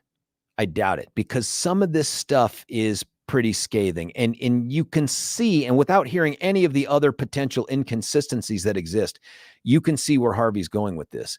And that is the idea that, listen, you told one story at the front end of this, and then these guys freaked out and thought, we don't have enough to convict the cops. Let's reach back out to this doctor, get him to write a 1.5-page supplemental that now allows us to shore up our argument that they caused serious bodily injury, thus subjecting them to 5 to 16 years in the Department of Corrections. That's the story Harvey's trying to, and so far, it's on the right tracks. I can't tell you they've completely gotten there yet, but I know I was disappointed when the judge said, is now a good time to wrap up for the day, because I thought, no, keep this going. Let's keep this thing going because it's building up some momentum. So this doctor, probably wicked smart, very good at what he does. But this is the very first criminal case he's ever testified as an expert in. And my guess is, outside of WebMD or some sort of online telemedicine or something where he has a live patient, my guess is he's never diagnosed anything from a body-worn camera before. That's starting to show up as well. Just a fascinating case. This thing picks up again tomorrow morning. I'll continue to update. You're not going to get stuff like this, by the way, from the mainstream media, not even the Post or the Gazette. I'll continue to tell you what I think is going on here. Very, very interesting. I have a column in the Gazette. It posted yesterday. It was about the outsourcing of the prosecution of this case to civil attorneys and all that other stuff. If you're interested, go check it out at the Denver and Colorado Springs Gazette. Just Google gazette.com and my last name, and you'll get to it as well. Listen, we're going to cut away for a break. When we come back, I want to talk to you about some polling that's taken place. I am also watching right now imagery right above me here on Fox. It's the big Air Force One inside the Reagan Library. Been there a couple times. Big debate going to happen in the middle of this week. It may not matter, folks. I'm not even sure at this point whether the debates help or they're just distractions from what's really going to happen, because it looks to me like it's a foregone conclusion what's going to happen in 2024. We'll get your feedback on that as well. Stick around. George Brauchler on The George Show, 710 KNUS. Why should you buy your next vehicle at Castle Rock Chrysler, Dodge, Jeep, and Ram? We make car shopping easy. We have a huge inventory of new and pre-owned vehicles. We can even custom order. We make it easy. Easy financing, friendly staff. And when it comes to quality service, our expert technicians keep your vehicle in top shape. Visit us today off of Highway 25 and Plum Creek, or shop online at castlerockcdjr.com. Castle Rock Chrysler, Dodge, Jeep, and Ram. Car shopping made easy.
George Brauchler back with you here, 710 KNUS. A little delay there. Got a call. Weird. Never get a call in the middle of the show from the kids. I usually call them at 7 during that break so I can find out how breakfast went and wish them well at school and stuff and get the afternoon planned.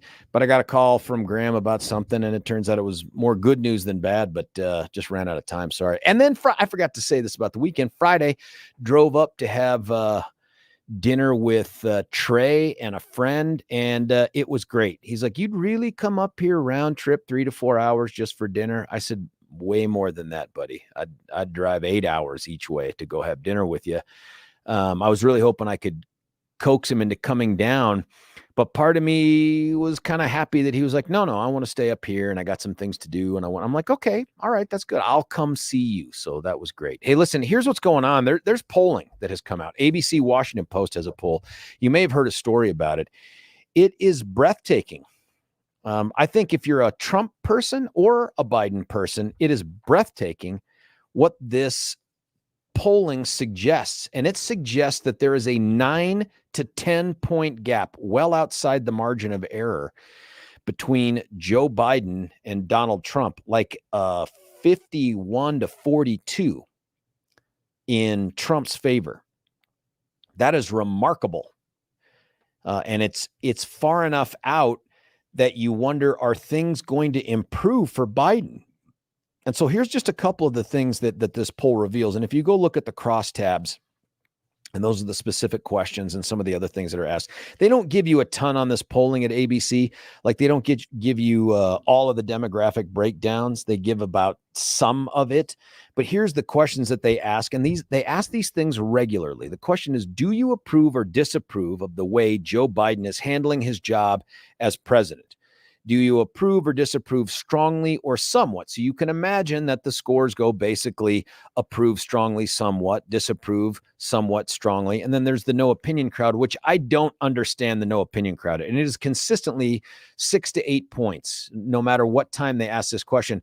I don't understand how you can't have an opinion. That's likely someone who's just like, I'll answer your poll, but I'm not going to give you any information. Also baffling, but here's what it says. If we go back just 2 years, just to September 1st of 2021, so he's been in office now, about 7-8 months, right? His approval rating his net approval rating was 44%. Now, it had been as high as 52% just a few months before, back in April of 21, but it was sitting at 44%. His strong approval rating then was a quarter. It was 25%. His somewhat 19%. But his disapproval numbers back then were 51%. And strongly disapproved was 42%. Now, if you advance 2 years forward, this is just last week, September the 20th of 2023, his net approval numbers have plummeted 7 points to 37%. His disapproval numbers haven't spiked, but they've gone up by a good chunk, by about 5 points to 56%. His strong disapproval numbers, 45%. His strong approval numbers have dumped 5% down to 20%. So it tells you a 7-point drop. Meanwhile, Trump seems to have actually been the beneficiary of some of that, which is, in the context of everything going on with Donald Trump, that tells you a ton about people's perception of Joe Biden. Donald Trump has been indicted 4 times. He's going to go to court on these cases, varying types of hearings and stuff between now and then. Knowing all of that, his numbers have actually improved in this ABC Washington Post poll, and Biden's have gone down. It's fascinating. So there are stories out there, even ABC and Washington Post are like, well, our poll's kind of an outlier from others. Most of the other polls that you've seen have these two neck and neck. Now, I've made it pretty clear. I wasn't a fan of round 1. I'm not super excited to see round 2. But it is looking like there is increasing evidence that Donald Trump is the guy to take on Joe Biden. Now, keep in mind, almost every other poll out there has all of the Republican candidates, with the exception of maybe Chris Christie, faring pretty well against Joe Biden. That's kind of a big deal. In fact, I think in the latest New Hampshire, I can't remember if it's New Hampshire. I think Nikki Haley ends up with like a 5-point lead over Biden on just one of those early states. But this is fascinating to me. And the question that came up when you look at some of the articles that talk about this particular poll, this poll has gotten a lot of attention, a lot of earned media. Even ABC and Washington Post say it's a bit of an outlier. Well, then why put it out there? If you're ABC News and Washington Post, there's a couple reasons you could do this. One, because nobody doubts for a moment that they aren't in the bag for the Dems. Not because of some conspiratorial, coordinated, Soros-driven effort. Folks, disabuse yourselves that everything has to be a matter of some marionette. It's not like that, pulling the strings. This is far less formal than that. This is just an ideological consistency, kinship. These folks think like the libs. They think like the lefties. And so the stories they choose and the way they tell them is like a lefty would. It doesn't mean conspiracy. It just means they're in the bag for a Biden second term, or at least a Democrat term. So it makes me wonder, what's the purpose of putting this poll out there? It can't just be, well, we're committed to the truth. And stop. Nobody believes that. You do, but nobody else believes that you're in the unbiased business of giving unbiased news. However, if you put a poll out there like this, guess what happens? 8 trillion clicks. You get stories written about your poll and your stories. ABC gets a bunch of good earned media. But there's something else I think that could be afoot here. And again, not from a conspiracy standpoint, but the idea that maybe they want to continue to send the message uphill to the White House. Maybe you think about a different path. Maybe a one-term presidency isn't the worst term presidency. 303-696-1971 is our number. Joan here, and we've got texters on this too. I do not give this poll any credit because on election day in 2016, Hillary was up by 90 and she lost. Well, that's interesting, Joan, because then what you're saying is, I don't believe Trump is up in the polls. You'd be saying, I think that Biden is probably tied with him or up in the polls, because this poll makes it pretty clear Trump is beating him outside the margin of error. That's a big deal. This is the other insider part of this polling, by the way, that should give the Biden camp some real concern. And this is from the article. Among the 56% of Americans who disapprove of Biden's work in office, a wide 75% say that looking back, they approve of Trump. What? 3/4 of those folks that disapprove of Biden look back and go, maybe it wasn't so bad. That's amazing. The other part of this poll that's telling is one of the big knocks on Biden remains his age. Even though Trump is only within, a couple years of Biden's age, there's no doubt he seems far sharper, far more on the ball. That's not a comment on ethics, folks. That's not a comment. It's a comment on his intellectual capacity, and it seems so much stronger than Biden's. This is another killer for Biden. Question 5, would you say you yourself are better off financially than you were when Biden became president, which is another way of saying when Trump left? Not as well off or in or about the same financial position. Get this. 15% say better off. 44% say not as well off. That is more than 2 in 5 of those polled who say they were better off under Trump without the Trump name even showing up in the question. That's a pretty big deal. That's a pretty big deal. Here's Trump, by the way, from November of 18. Then this poll goes through and they grab up some old numbers. They said at this point in his presidency, were you better off? 25% under Trump on November the 1st, 2018 said that they were better off. 13% said not as well off, 60% about the same. That is remarkably better than how people feel about Joe Biden right now. I mean, listen to these numbers even for Obama.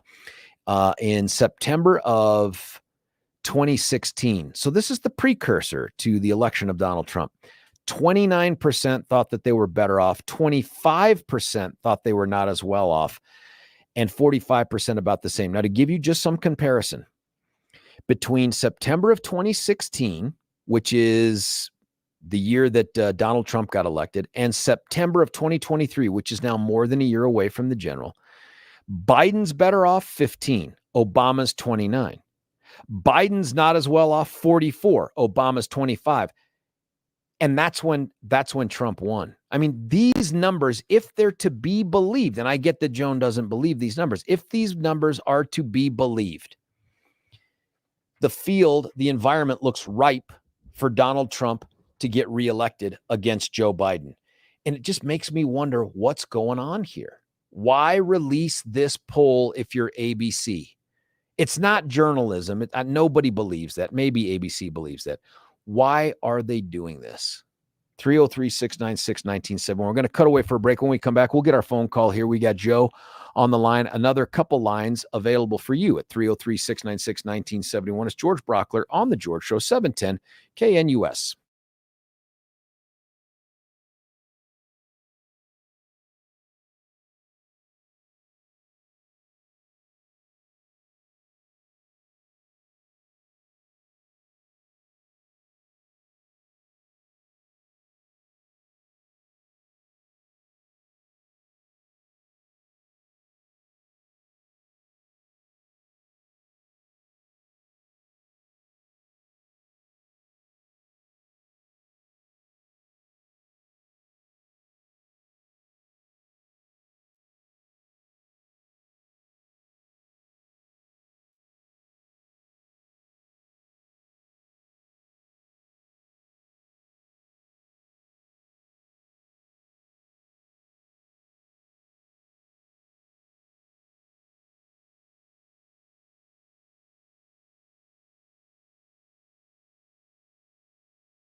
George Brauchler back with you here. Final moments of the 7 o'clock hour. We'll be back at the top of the 8 o'clock hour. We'll reset the topic, though, but I want to keep having this conversation.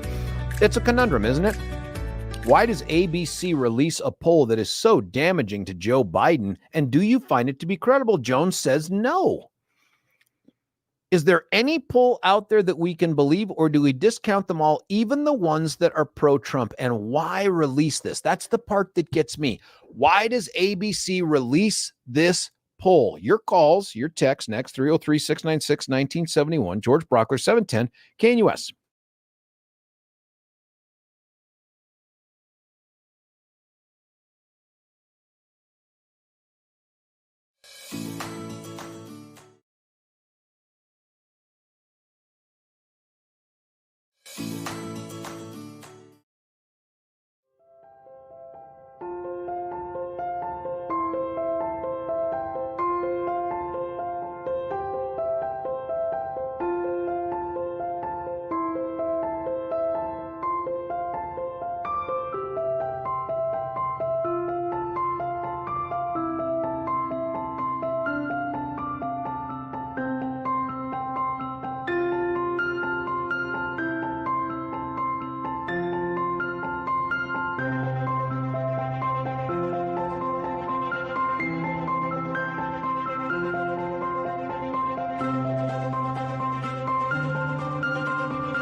George Brauchler back with you here, 710 KNUS, halfway through the Monday show, last full week of September.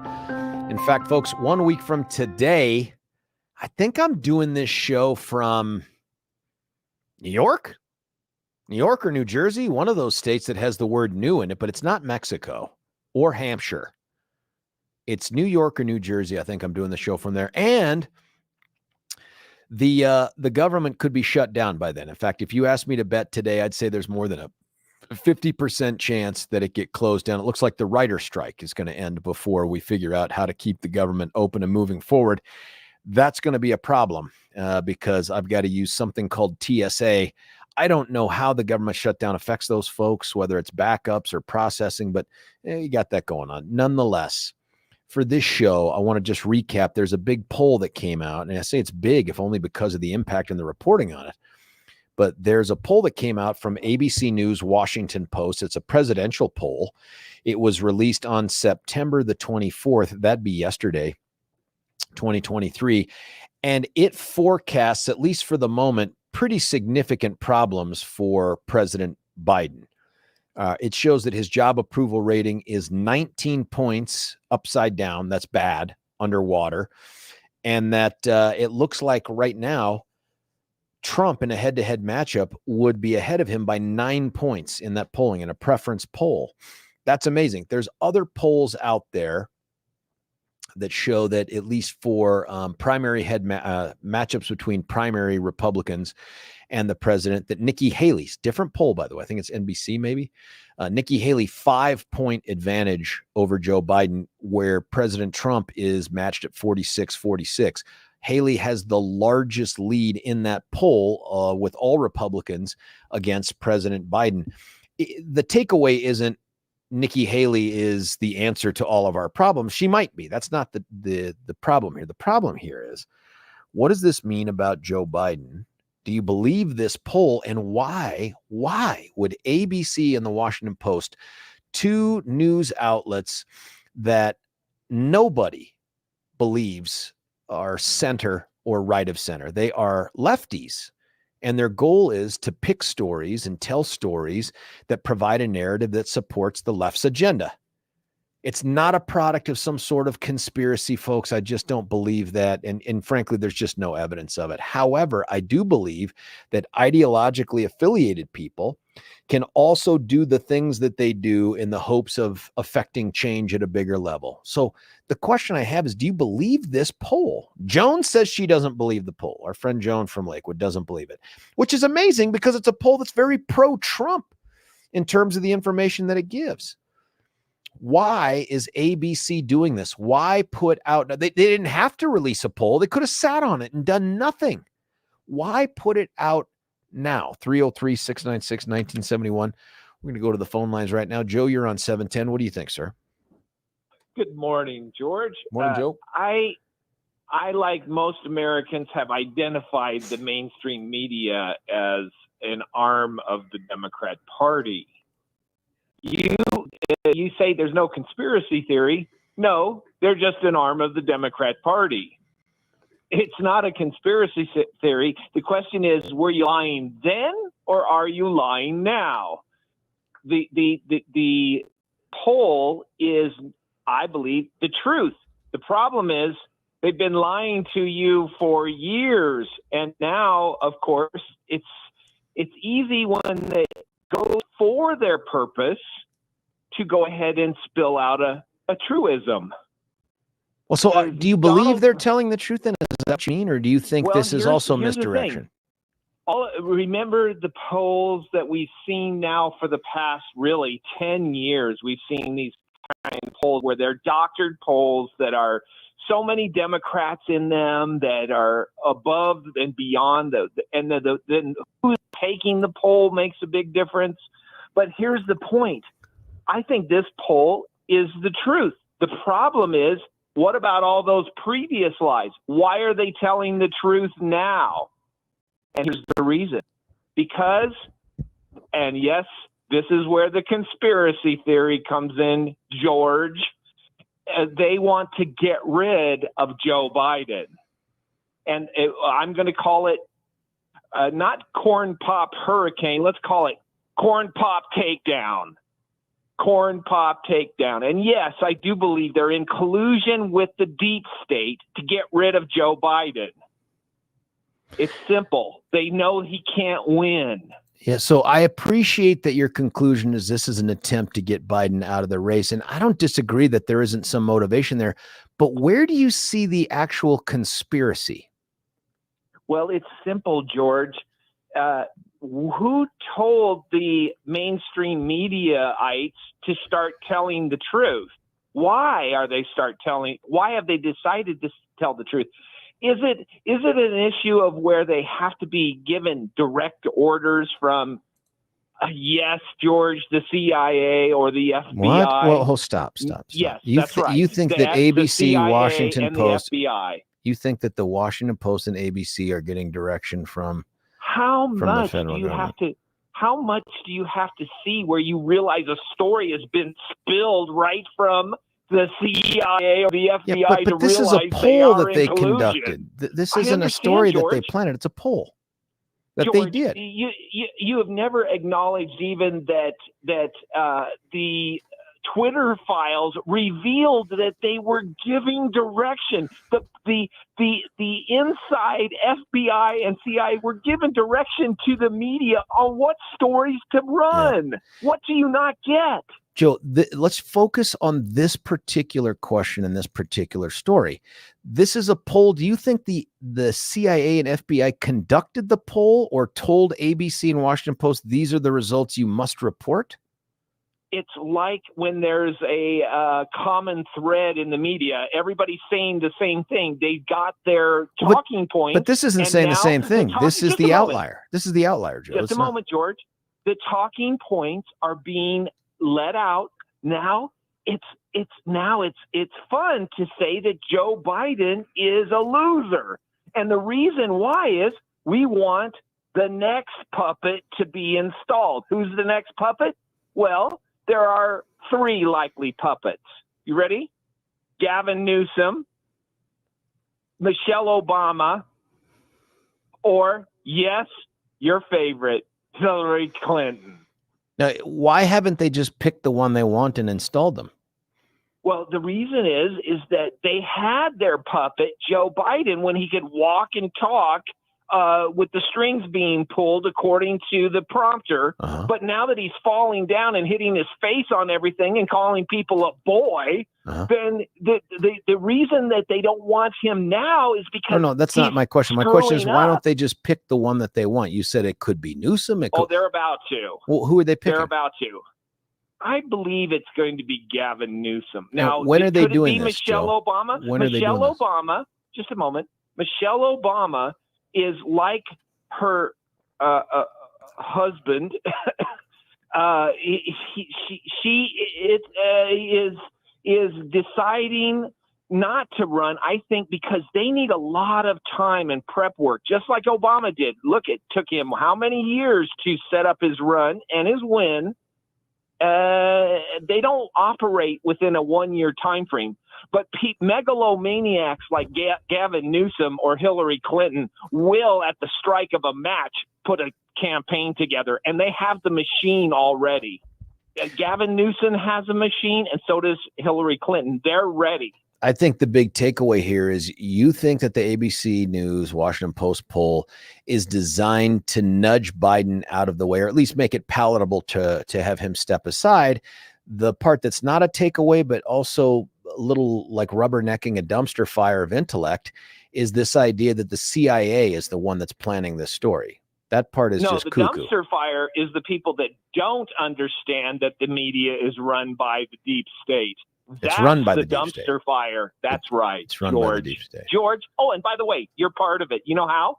Because I wish I did. Where's my paycheck? Where's my paycheck? Here. Because you run CBS propaganda constantly on your network. You should be stopping. You know I have no influence over that, right? Like, well, you know that the only thing I can control, stop it. and I use control in air quotes, is the time like you and I are talking. That's it.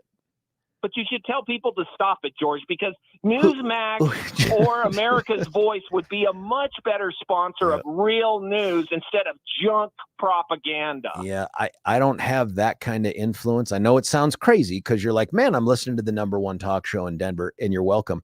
But I don't have that kind of juice, man. I don't have the ability to get styrofoam cups in the break room. How am I going to get them to shift from CBS to Newsmax? The reason it's the #1 talk show is because Denver is a dumpster fire of liberalism. That's why, George. I know, but you're here. I understand. Somebody has to do the takedown of the deep state liberal. Holy joker, buddy. It's time. Whatever it is you do after the call, man, let's get to it. Thanks for the phone call, Joe. It's 710 KNUS. Joe's line is open, 303-696-1971. A couple texts here. Joe makes some sense. Here's another one. Ask Joe why he listens. I don't know why Joe listens. Probably because we put him on the air. George, don't forget about Pocahontas. I think the Democrats want a woman in there, and I do think Joe is on to something. I'm not sure if you meant to say Joe is on something or on to something, but either way, you're probably right. I think that part of ABC's and Washington Post goal here would be, we're going to reveal this poll, which I don't listen. The idea that the FBI and the CIA are planting stories, sure, I'm sure they plant stories, but that they're controlling the mainstream media, I don't think so. And nothing that Joe said about what they were doing with the social media, dictating stories here and there, that's not true. Were they trying to influence the content and putting out these warnings and do not put? Yes, they were. Should they have been doing it? I don't think so. But it doesn't matter because they're not controlling the mainstream media. So unless you think that ABC and Washington Post have just suddenly found their journalistic integrity and, dang it, we're going to put out the bad news even when it's bad for our ideology, then I do think there's something to be said for the idea that maybe this is an attempt to say we're at a place now where you can still substitute somebody for a nominee for the Dems. Maybe we just continue to remind the powers that be and all the other folks that would support them, this guy's in trouble. He's in real trouble. The part that's going to be very difficult for some is to understand, well, do I believe this poll? Do I not believe this poll? I mean, if you believe this poll, how do you ignore the others that have Trump losing or within the margin of error? If you believe this poll, why? What makes this poll believable? And not just because it has the outcome that you like about it? I don't know the answer here. I will say this. I've seen enough polling to tell me that there's something going on here where Biden is in serious jeopardy of being taken down in the general election. Now, we can't know what the world's going to look like 1 year from now when ballots are starting to be put in the mail and all that. So we can't know that. But for right now, is this guy on the ropes? Absolutely. And not just for a lack of balance.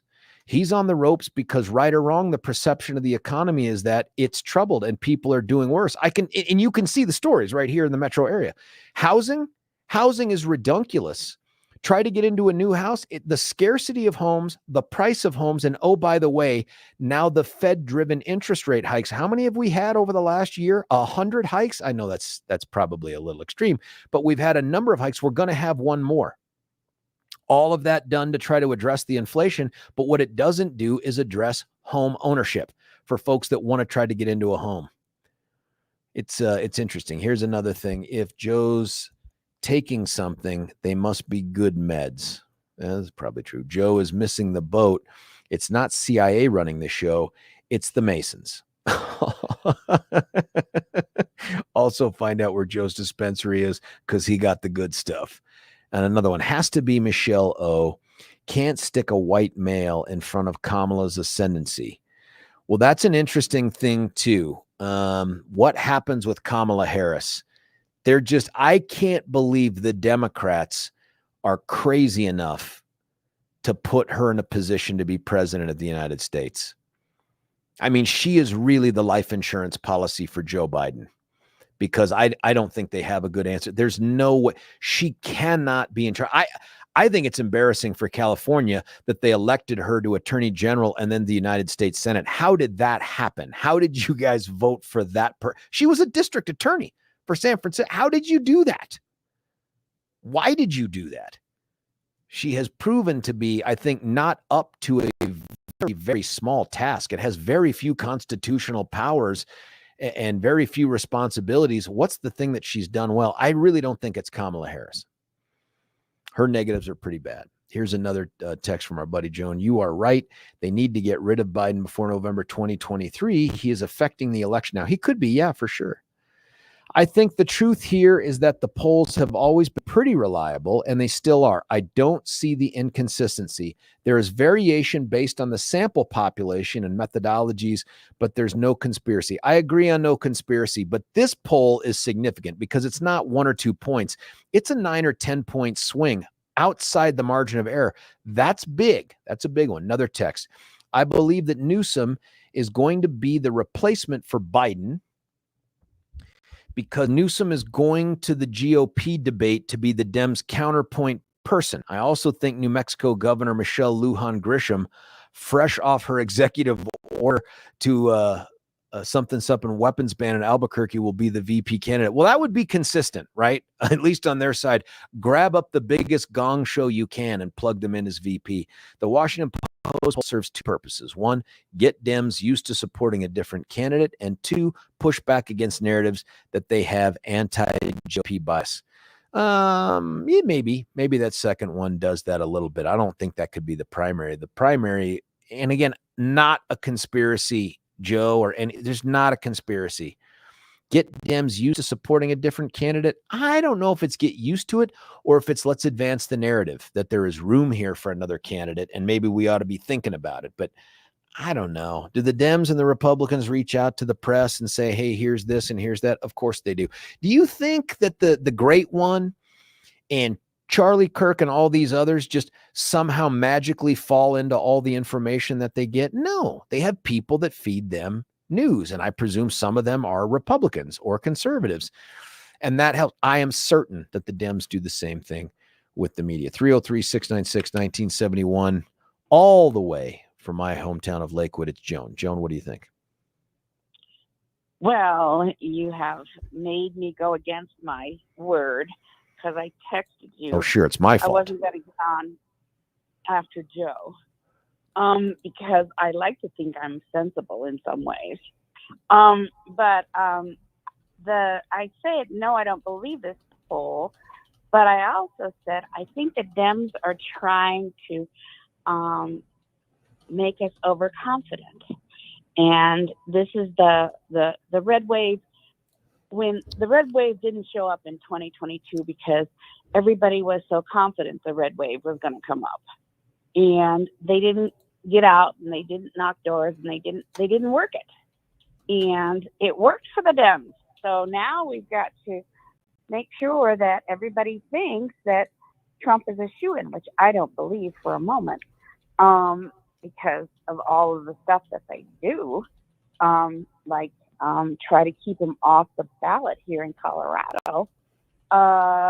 So I think right now I see so much energy around me. I go to meetings, I see things like with the school board in Jefferson County, we've got a transportation union, sidling up with somebody who is a little bit more conservative. It's just interesting to watch how things are shifting around. People are taking a real good look at who and what their elected officials are doing, and they haven't done that so much in the past. I hope you're right. I want you to be right. I'm not convinced. I'm just not convinced. I want to see what happens in November of 2024, Joan, because my theory is that the demographics of this state have shifted so far, and that well-educated suburban women are so far to the left on the issue of abortion. It doesn't matter that they're conservative on the other social stuff or the fiscal stuff, and I believe they are. I think it's just going to be fodder for them. It's damaging for us in November. I hope you're right, Joan. But at the end of the day, you don't believe this poll. Is that right? I'm not going to let myself believe it. What does that mean? That means that right now, people around me have the pedals to the metal with the gas, and they are. I got to tell you, you're going to take a good look at what happens here in 2023 to some of these elections and stuff, and I think that there'll be some surprising stuff because, like what? I don't know. I don't think the socialist working party candidate in Lakewood, who is the mayor's puppet, is going to come through. Well, there's city council stuff and school board stuff and HH. Those are the big ones. And a little bit of another cut to taxes that's on the ballot. Those will be somewhat telling. But remember, this is a low turnout election. I don't know how low turnout, but it's a pretty low turnout election in an off-year thing. So it'll be important to see who gets who to turn out. I'm just not sure what we can read from that in a presidential where we have no statewide candidates, no statewide issues, at least that I know of at the moment, and just the presidential. I don't know. I don't know what the get out the vote effort looks like in 2024, Joan, but that's a big deal. Right now, people are recognizing that a lot of the stuff that goes on at the local level. And what happened with 213 and them trying to take our property rights is a big, big eye-opener to a lot of people. And it's not a partisan issue. It's not. People their property taxes. I'm sure that there are as many people fighting their property tax accession that are Democrats than there are Republicans. I hope you're right. I hope you're right. I'm just not convinced it spills over into the candidates for 2024. I'm not convinced that that's going to happen. And the property rights thing, even though you and I can agree that that shouldn't be a partisan issue, it is becoming a partisan issue. The folks on the left are seeing property ownership as less and less important to the understanding of what makes America great. They'd love all of us to be jammed in an 8 million story high rise in Denver where we walk everywhere, where everything is solar and electric. We don't have the ability to drive anywhere. We take mass transit up to the ski places, and that's their dream, is the 5-minute city or the 5-second city or whatever it is. So I'm not convinced that property is a nonpartisan issue, but we'll find out. Joan, I got to cut you loose. Thanks for the phone call. Sorry for making you break your oath to yourself not to come on after Joe, but somebody had to, and I'm glad you broke the seal on that. Listen, we're going to cut away for a break. When we come back, I'm going to have on Douglas County Commissioner George Teal. I ran into George at a pretty awesome event regarding first responders, and we got into a conversation about what Douglas County is doing, and honestly, every county should be doing something like this. It's kind of special. It's pretty smart, and it might be a little telling about what's coming for the future, not under the Gold Dome, but in each of your county commissioners' offices throughout the state of Colorado. Stick around. George Brauchler on The George Show at 710 KNUS.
George Brauchler back with you here, 710 KNUS, going right to the VIP line for something a little bit different and a little bit special. It is Douglas County Commissioner George Teal. Sir, thanks for joining us.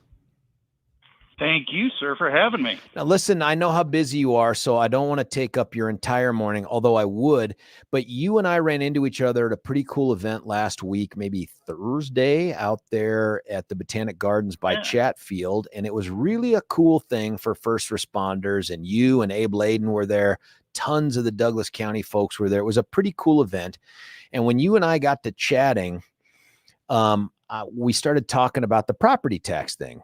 And you had told me some things I just wasn't aware of. And I thought, damn, this is really good information. This is really good, I think, initiative on the part of the county commissioners. And why aren't other counties doing it? And so anyway, I thought, man, I want to have you on to have this conversation, because no matter what happens with HH, and I hope it gets defeated, our property taxes are going up by a good chunk. What is Douglas County doing about it?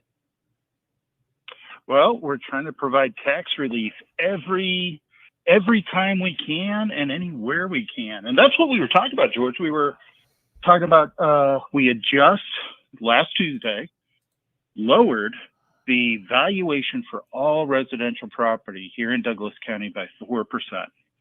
And you said, well, that's great, George, but my property tax is going up 40%.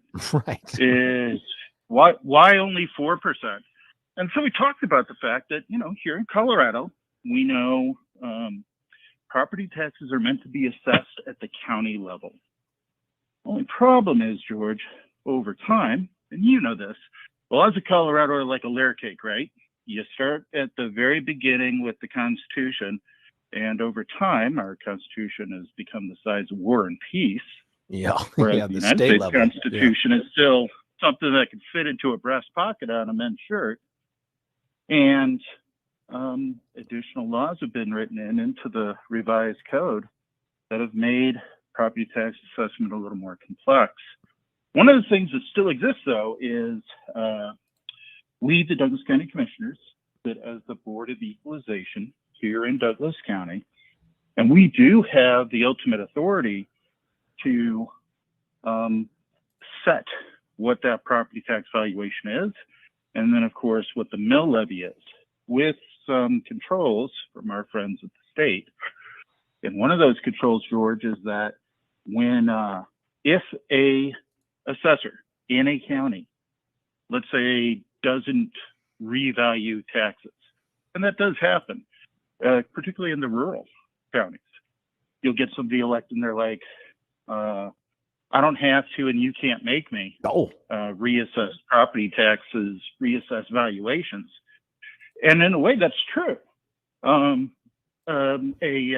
county assessor can't inherently get kicked out of office for not revaluing property. But that's when the state steps in. Under current law, any variance of plus or minus 5% on either side of the property tax valuation, the state can step in, re-audit that county, all property taxes within that county, all property tax values within that county, and just reassess it right from the state level, and then charge that county back. So, George, that's what we were wanting to avoid, having the state come in. And, George, it was like 40%.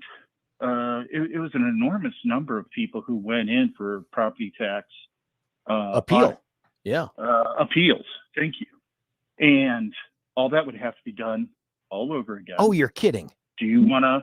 No, not at all. Do you want to take a bet as to who's going to get the best appeal, either appealing to us at the county or appealing to the state? Who does it at the state level? I think that's a pretty good bet. I agree. That's a huge risk. Who does the auditing at the state if they rip it away from the elected assessor? The State Board of Equalization, all appointed by the governor of Colorado. Uh-oh. Are you sure it's not the State Board of Equity? Because it feels like it could be. No, that does other things, George. That goes the other way. Yeah, this was a huge revelation to me, and I thought it was super smart. And that is, we can do stuff, but if we do too much stuff for our residents, then we invite the state in. And then holy smokes, who wants to invite in this day and age, who wants to invite the state in to do anything with your county government if you don't exceed that 4%, if you don't get into that 5% trigger? Can they figure out a way to show up anyway? I mean, can the state hear this interview and go, oh, that George Teal's just too smart, let's go get him? Probably. The chances Wow, are this is great. not without risk. Great. The reality is this is not without risk. I give a lot of credit to Toby Damish, the elected assessor in Douglas County. That guy, George, that guy is sharp. That guy, remember our Army days? Oh, when, yeah. When the warrant officers would show up and they tell you the sun is going to rise in the east, and when I press this button, that tree line's going to explode. Yeah, they're Toby's like the like Jedi. that. They're like He the knows- Jedi. Yeah.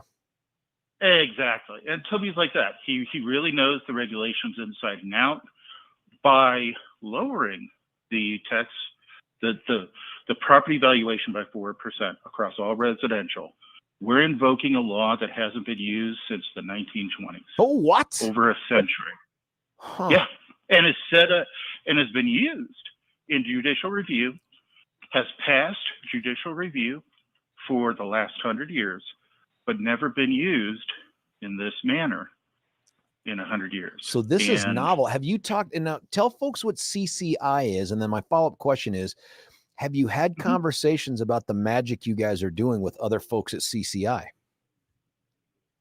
CCI is Colorado Counties Incorporated. And just like when I was on the Castle Council, we had CML, the Colorado Municipal League. CCI is just like that.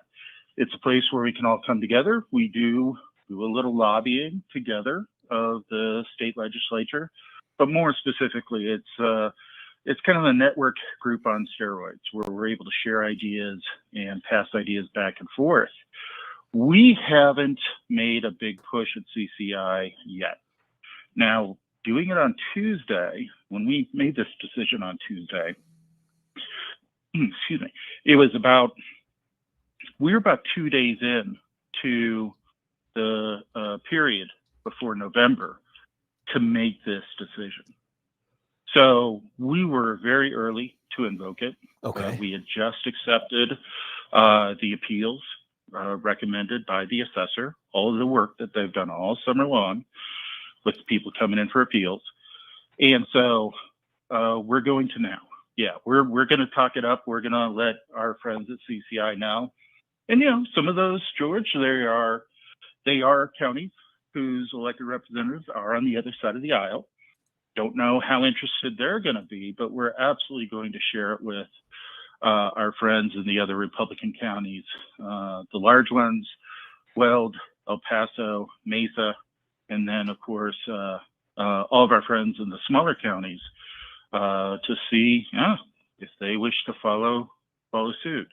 More specifically, though, Toby Damish, and your prior question was, is the state going to roll up on us? Yeah. Toby's been working with the staff that works with the Board of Equalization at the state level. And we did get we got a very good statement in the Denver Post article last week from the senior staffer, the executive director of that department, who said she's been working with Toby on this move this whole time, and it looks kosher, it looks like it's going to be fine. She thinks it will be accepted by the Board of Equalization. That can always go sideways, but we're pretty confident that this is the right way to go, and we're more than happy to share it with folks in other counties. Now, we're talking with the Douglas County Commissioner, George Teal. You brought up this thing about other counties, maybe on the other side of the ideological aisle, not being down with this. It makes me wonder what kind of financial benefit, that may not be the right terminology to use, by virtue of this explosion in assessed values, because local government, including the special districts and stuff, they all kind of benefit, they kind of ebb and flow with the property values. Doesn't this actually take away some of the spending power that you and the other commissioners have, as well as potentially some of the special districts? Absolutely it does. I mean, the simple math says if property values are going up by 40%, okay, our county revenue will go up by 40%. And really early on, and we saw this coming, George, Representative Frizzell last year, when she was still Assessor Frizzell, Lisa Frizzell came in and said, we're headed towards this big cliff. And it's not a cliff for us. It's a great windfall if you're just looking at the county revenues. But for our residents, no, it's a cliff. It is a crisis for many to have their property values go up by this much. Their property taxes go up correspondingly. So we treated it like a crisis. And would it be great to bring that revenue in, George? I don't know what we'd spend it on, quite frankly. We don't spend money like that here in Douglas County. You sound just crazy. Because it's there. You sound crazy because nobody looks at government that way. Do you know what I mean? Like, government has never seen a dollar it doesn't think it owns or generated. You know what I mean? You're 100% right. Yeah, that is the case. Hey, maybe it's my 20 years in business. Maybe it's our shared time in the military where you had to live within the budget you were given. My time in business, in the software industry where I came from, of course, you were chasing profits every month, every quarter, every year. I don't get a sales bonus and a trip to Maui for our revenues of the county going up. I think I get paid by the people of Douglas County to keep their taxes low, keep their taxes reasonable, and to live within the means, just like so many of the hardworking families of Douglas County that have to get around the kitchen table and figure out how they're going to pay their bills, keep the kids fed, keep the roof over their head, and the lights turned on. There was a time, George, where that kind of talk wasn't novel. You know what I mean? It wasn't cause for people to go, oh, that's so refreshing. But here we are at a time where you've got 63 other counties. I get that 2 of them are kind of different than everyone else, but you've got all these counties out there who are fighting that urge to say, but we can do so much good if we have so much more money. Do you know what I mean? Whereas Douglas County's approach seems to be, whoa. We already do a lot of good. We don't need a lot of money to keep doing a lot of good. Maybe folks just ought to keep more of that money in their pocket. I mean, that's just refreshing to hear. Well, thanks. It's not me. Nobody elected me the commissioner of Douglas County. I've got 2 colleagues, Abe Layden and Laura Thomas, and we're all in lockstep on this and making sure that the priority for property taxes this year is to be reasonable with utilizing those revenues. Before we let you go, what's the impact of HH on what y'all do in terms of if HH passes, this is the impact on us. If it fails, this is the impact on us, or anything. Any impact? Limiting, George. HH will limit our other opportunities because I said earlier, you asked me last Thursday, hey, 4%, that's great, but my taxes went up by 40%. Well, we have other mechanisms to lower the mill levy temporarily. We can give a property tax credit to each and every one of our taxpayers here in the county. If HH passes, our ability to do that is constrained. Really? And it's constrained because HH automatically will limit the amount of revenue we can retain, even after this 4% valuation write down. And so, our ability to give even more tax relief really becomes constrained. We're going from maybe $60 million in a mill levy reduction across the county to then needing to look at living within a $7 million constraint without any additional property tax relief to our residents. Is that because HH creates a vehicle to limit you, or is it because it's redirecting all those funds you might have used back to the state? How does that work? Yeah, it totally is redirecting it back to the state. Specifically, it's, I think, don't we all know that HH, the secret deal with our friends on the other side of the aisle, is that it's going to be used to close the education budget stabilization, or BS factor. And BS is, very applicable. And so, yeah, it directs it there. So even if we have those additional revenues that can come in when HH passes, they are automatically there. There's a line drawn at an 8% increase for the county, which, thanks to inflation, the county's actual growth in real dollars, mostly from payroll, has actually gone up slightly. And it cuts that line right away, and that's a check that we need to cut, or Treasurer Dave Gill needs to cut to the governor and the state general fund. Yeah, I had not realized that part of it. I was focused on you're doing away with our Tabor refunds for eternity, even though HH never mentions the word Tabor in there. I didn't realize it also then redirects a ton of money away from the counties to the state, where the counties can do less, to like Douglas County, to make sure that they have the ability to give some back to the folks that actually paid the damn bill.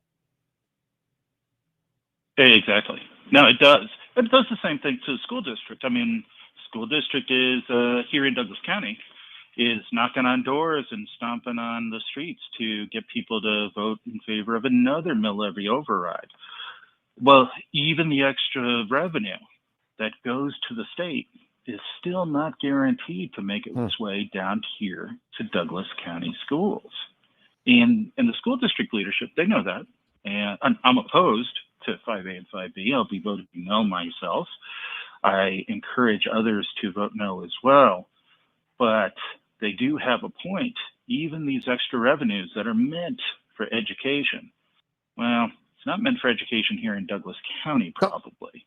It's meant for education in on the other side of the aisle with leadership that agrees on all things with our governor and our legislature. The constant redirecting of our tax dollars away from conservative policies and conservative fiscal approaches to those places that waste the money is crazy to me, but it's real. Commissioner George Teal from Douglas County, sir, thanks. We'll have you back on as many times as you're willing to give us some of your time.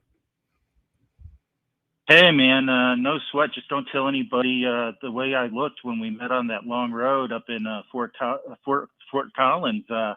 What was that, back in 89 Buddy, on the Ranger Challenge run up there? You just now dimed us out for being 100 years old, man. That was a long time ago.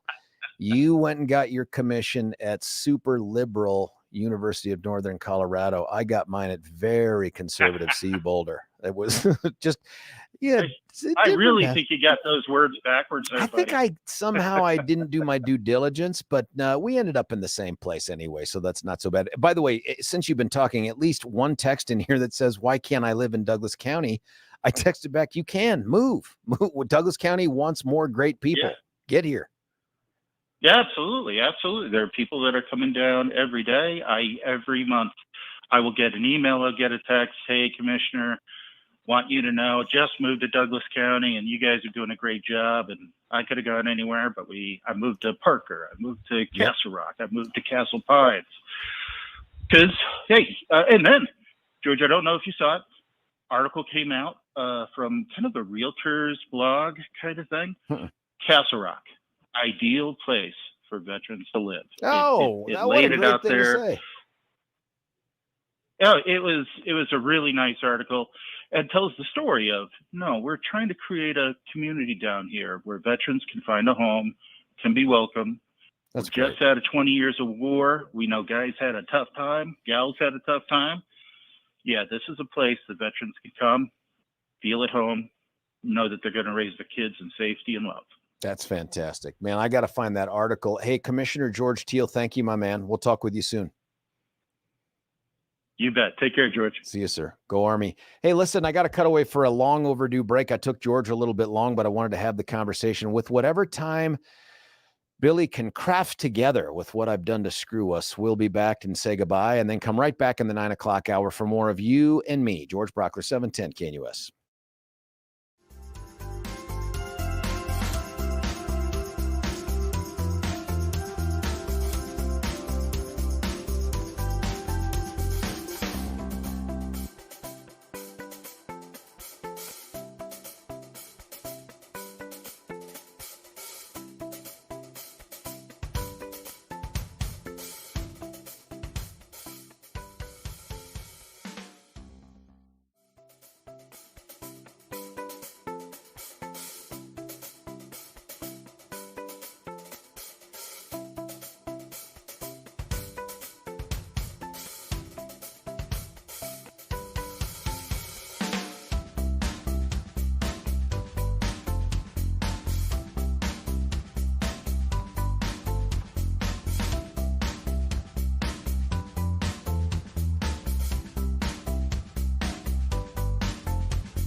George Brauchler back with you here, 710 KNUS. Just enough time to tell you about Mitch Floria with the Art of Granite. If you are thinking of prettifying the inside of your house, and it doesn't just have to be the kitchen or the bathroom, it could be the basement. I know some folks that have decided they want to remodel their basement or actually finish it. This is the guy to go to. Mitch provides the best product at the best prices, not just the wholesale prices, but if you tell him you're a 710 listener, this guy will throw in the sink for free with any package. But if you decide to do the whole kitchen countertop package, he'll throw in the bathroom, maybe even the basement for free. You just got to check them out at theartofgranite.com. That's theartofgranite.com, or call him at 303-386-5919, 303-386-5919. When we come back, the final hour of the show, I hope you'll be a part of it at 303-696-1971. George Brauchler, 710 KNUS.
George Brauchler back with you here, 710 KNUS. Couple different things going on here. One of them, it really depends on the channel that you're watching, the station that maybe channel's old school now, but the station that you're watching, because every station has done a report on this topic, but some focused, as you can imagine, more on it than others. And that is the crisis. It's an ongoing crisis that is taking place right where 710 KNUS was back in February down in El Paso, Texas. I can't believe that was 7 months ago, coming up on 8 months ago, we were down there to do an assessment of what's going on at the border. I don't think at the time we thought it could get any worse, but it is getting remarkably worse. If you've seen the images, there are surging asylum seekers coming across the border pretty much at will. It's hard to know whether or not they're being deterred by anyone, if they're being turned away by anyone. One of the things that happened when we were down there was that they had just started, the president had just started to allow through that, I can't remember the whatever that form is, the something 1, like BFFB something 1, CPB 1. I made that up, but I think that's actually right. If you were from Venezuela, you were like the gold standard for asylum seekers, and you were granted permission to be in there. And so when we were down by the, I don't know if it was Sacred Heart, the Sacred Heart something Corazon Church, right there by the border, there were a ton of people waiting for the shelter to open up, and they're allowed to come in after a certain period of time. They stay in overnight, and then they're pushed right back out to go, I don't know, beg, look for food, get a job, whatever they can do. And there was a huge group of young men there, and we ended up starting to talk to them, and they were producing these CPB, if that's the wrong name, forgive me, 1 forms. And all of those forms these guys were identified as Venezuelan for purposes of this asylum seeking status. And they also all had court dates like maybe a year from then, like many, many, many, many, many months from them. And I thought, that's it? There's no ankle monitor. We're not chipping them. You know what I mean? We're not doing any sort of facial recognition that I can tell. We're just sort of cutting them loose in America with a piece of paper that says, make sure you show up to this hearing someday, somewhere. And if you don't, well, then nothing will happen to you except someone will come along and try to grant you citizenship or something. Well, the word's gotten out, folks.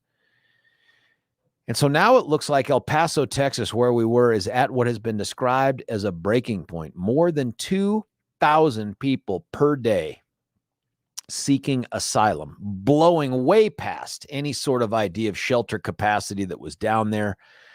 In fact, the mayor, we've got a short clip of the mayor doing the Eric Adams impression. City of El Paso only has so many resources, and we have come to what we look at a breaking point right now. We've come to a breaking point, folks, in El Paso. Now, the article that I'm reading here says that there had been a drop-off in migrant numbers in the recent months, but then all of a sudden, this thing has just gotten on steroids. Just 6 weeks ago, it says there were 350 to 400 people crossing into El Paso per day, but now it's blown up to 5+ times that, to 2,000 or more. Over the past 10 days, U.S. Border Patrol has gotten together with El Paso to figure out how to provide shelter to 6,500 of those people. Now, if you're doing 2,000 a day, that's 3.5 days worth. That's 3.25 days worth right there. Get this statistic. 2/3 of those crossing into El Paso currently are single men. That is completely consistent with what we saw. And I guess the question that I have is, what are we doing here? And what's the goal of all of this? And how big of a deal is this for you? Look, for you and I, we talk about this stuff, and we talk about the illegal immigration. And this is not illegal, by the way, because we've granted them asylum. They only become illegal when they blow off their court date, which the vast majority of them do. We know that. What's to be done about all this? And how big of an issue is this, do you think, for the looming election in front of us in 2024? How big of a deal is this? You have the mayor of New York City, Eric Adams, which, by the way, has been a melting pot and a haven for immigrants since my great-grandfather came over through Ellis Island, 100 plus years ago. That was legit then. But now he's saying it's going to destroy New York City. Here's the mayor of El Paso. We're at a breaking point. We don't have the ability. So what? Now what? How many folks can we absorb? And do you legitimately believe that there is any interest in seeing these people put through the legitimate immigration system on their way towards some legal status here, beyond just checking a box when they come across the border? Our own, the president had said, we're going to grant these people a special protected status from Venezuela. Why, by the way? Because their economy is tough? Because they've elected the wrong people into office? That, to me, can't be the reason that you get to claim asylum here in America. However, governor's super excited about it. The mayor of Denver, Mike Johnson, they're both very, very appreciative of the president coming in and doing that. But my question to each of them was, how do you know they're Venezuelan? How do you know that? They don't have the record keeping we have. They don't have the identification processes we have. They don't have the IDs we have, the database we have. How do you know when someone shows up at the border after having traversed numerous countries where they should have gone for asylum? How do we know they're from Venezuela?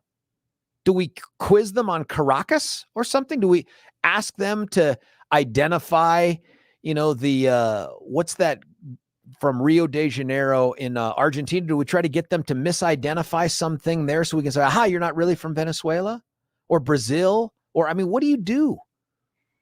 Take them at their word? The guys we talked to at the Sacred Heart Church that was down there, these guys said they had been on the road for 6 months coming up to the border. 6 months. My best guess is this surge right here isn't about the things going on today. It's about things that took place months ago with the Biden administration. So any changes that we try to make now isn't going to stop the tide. We are apparently hell-bent on not enforcing any of the asylum laws that require people to turn themselves over to the first country that they come to. We apparently don't care, and apparently neither do those countries, including Mexico. They should have to stop in Mexico before they make that long trek up to our border. They don't. But what's the end goal here? Now, this and a bunch of other things lead folks like Charlie Kirk and others to conclude that this is a concerted effort to destroy America, or at least the America that we know. I don't think it's a question of destroy America. I do think it's a question of foolishly trying to remake America by creating what some people presume is going to be a political voting bloc for the Democrats. I don't know that that's true, by the way. Whatever's going on with Mexico softening on the issue of abortion, at the end of the day, Latin America is still pretty pro-life. So I don't know if that's it either. But how big of a deal is this to you? How big of a deal is it that we have 2,000 people who aren't from here pouring across the border on a very fractured, tenuous immigration system, basically a promise to appear at some date 1 to 3 years in the future? That is never going to happen. This is only going to add more to this push, and maybe this is where it shows up in the election. If the Democrats get the presidency again, and they get back the House, and they have a sizable majority in the Senate, who's to say they won't grant asylum to the tens of millions of people that are here either legally or through the asylum process? Who's to say that won't happen? I think it would. And is that the right answer? What should we do about this? 303-696-1971. Is this a conspiracy, or is this just straight up incompetence? I don't know that the Biden administration wants this outcome, or I'm not sure. Or is it just we don't know what to do, but we're not going to put quote unquote kids in cages so we don't get punched the way Trump did, even though Obama was the first one to kind of go down that road. We don't want to go down that road. What's the answer here? This is putting great pressure. By the way, Anybody know the public official tasked with the whole border issue? It rhymes with Kamala Harris. She's the one that the president, and do you remember that for the longest time? I don't even know if she's been down there yet, but for the longest time, she never went down to the border. She did finally go. Billy says she finally went. She was asked at one point, do you remember that? Why haven't you gone to the border? And she's like, well, I haven't gone to Europe either. And it's like, wait, huh? Like, I don't understand how the two are connected. Yep, that's who the successor is to Joe Biden at the moment. It turns out that Texas and Florida governors, and that includes Ron DeSantis from Florida and Abbott from Texas, those guys sending the busloads of migrants to the interior and to other big woke lefty cities, that turned out to be genius. Because now those folks are like, whoa, how do we handle this? How do we deal with this? And you can hear DeSantis and Abbott saying, welcome to the party, pal. We've been doing this for years. Enjoy. I don't know. This is craziness. I'm not sure what the answer is here, but I'm starting to get a little freaked out that there's no end in sight. And that the end is going to be without ever securing the border. Somebody's going to come and say, it's just not fair that these people are here working, paying taxes kind of under the table without credit, but they don't have any right to vote or representation. And we're going to create an environment where those people get blessed off on a path to citizenship that began with this illegal act, whether it's crossing the border illegally or pretending to be Venezuelan when you're not, or claiming to be from a country you're not really from. And who's ever going to prove that? Who's going to prove that? 2,000 people a day. We're going to background check 2,000 people a day. I don't think so. From another continent? No, I don't think so. 303-696-1971 is the number. Jim and others at the phones, we're going to get to you in just a second. I got to tell you about Gay Ribble with Empower Home. We were just talking earlier in the show about the interest rates, the inflation, the fact that people perceive them to 44% in this latest poll, this ABC Washington Post poll, say that they are worse off economically than they were as Donald Trump was leaving office. Some of that is interest rates. Some of that is inflation. Some of that is the inability to get into a home because of the price increases due to scarcity. It is so hard to know when the right time to strike is, both selling and buying. Well, you don't have to do it alone. Call Gay Ribble and the Empower Home team. These people are calm, cool, and collected because they've been here and done that. They've been through all the different changes in the economy and the issues with scarcity and price fluctuations and interest rates. They know how to navigate it. Why don't you avail yourself of some of the things that led them to have these ridiculous statistics? Like they sell more houses over the course of the year than really any other realtors group. They sell homes faster than other realtors, and they sell for more. Like it was something like $30,000 on average more. $30,000. That's a lot of money. That's like a week's work for Billy. That's a huge amount of money. To get the benefit of that, all you have to do is give them a call at 833-301-SOLD, 833-301-SOLD, or you can check her out at gayhasthebuyers.com. That's gay, G-A-Y-E, hasthebuyers.com. I'm going to go a little long in this segment, Billy, but I'm going to grab up Jim from Denver because he's been so patient. Jim, what are your thoughts, man? Hey, good morning. I think you're exactly right about the amnesty issue. I believe that anyone in that office, aside from Donald Trump himself, is going to pull a Ronald Reagan and issue amnesty for the people that are here. Anyone, Republican, Democrat, anyone. You remember George Bush? His biggest regret was he didn't get immigration reform. So they're all on the same page. The business community, the financial community, they are screaming for cheap labor in this country and young people. And we have an aging population. We do have an aging it's population. Coming our way. Jim, can't we fix it. the population thing relying on immigration without going down this road? Can't we just do it by loosening up on some of the work visas? Because there are definitely these transitory migrational groups of folks that show up one season to pick this and pick that, and then they return home. That's true. That happens. You can't do it. You can't do it. There's not enough people to do so. Mexico themselves has had a baby boom after ours as well. So there's more people effectively going back to Mexico over the last 10 years than coming from Mexico towards the border. Now, if we want their old people to come up and pick our lettuce and our fruit, we can do that. But it might just make more sense to come up with an agricultural harvester like they have in Europe, where they have harvesters doing the work of people, because they've been dealing with this demographic issue for decades already. But they still are running short of people, so they are importing Muslims. Who's importing record Muslims? Numbers. Europe has been importing Muslims, and they've changed on purpose France, because changed Germany. There's a huge amount of controversy coming out of Germany and England and all the others for the influx of Muslim migrants. Yes, it's on purpose, and they've been doing it to satisfy the business groups. For God's sakes, our Chamber of Commerce 8 years ago came out and said we are going to need 50 to 125 million young people, foreigners in this nation to feed the businesses over the next 30 years. If we don't, and it's too late. We can't have more babies. It takes 25 years. If we were to start paying people to have kids, Jim, it actually takes 9 months. 25 years. It takes 9 months. Well, it takes me a little longer. 25 years before they're in the workforce. Them in the workforce. Get in the diapers for a couple days. Jim, you make it sound like this is inevitable and unstoppable. We did it to ourselves, and we insisted on doing it to ourselves. And once this issue and topic is done being talked about, we'll go back to talking about how Americans don't deserve to work for money, and these union people out there are asking for too much.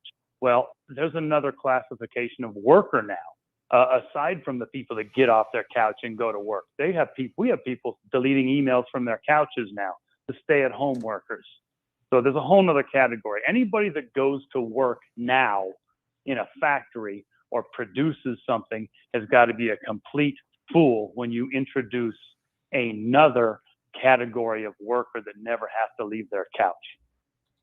Well, that's just an opinion. How is that impacted by this? I don't think we're getting couch workers coming across the border. Correct, exactly. Those are the people that the businessmen want to pay to go and do work, to come to your house, do the landscaping. I see what you're saying now, Jim. We need them because we have the couch worker. What do we do? How are we changing this? How do we fix this? I don't want this to be Jim comes in and makes everybody suicidal and then he pops smoke and leaves the radio. I mean, how do we fix this? Well, I've been saying it for years, and it's as realistic as all the other BS that I hear going around. We might as well just give them a pill as they come across the border. We can call it the Michael Jackson pill. If it turns their skin white, then we want that cheap labor. We'd just prefer that they were white. And then is that what you think is going on? No.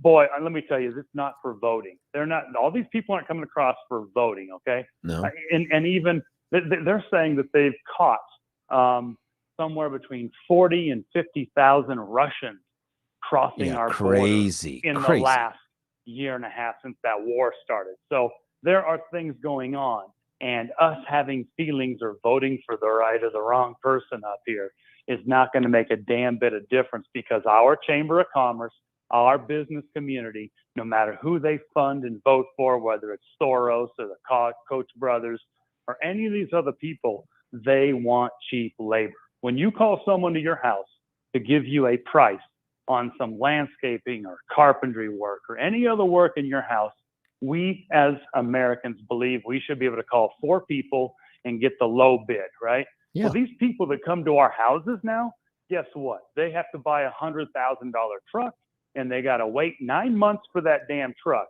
just to drive to our house and give us a free estimate. So maybe they're not giving estimates anymore.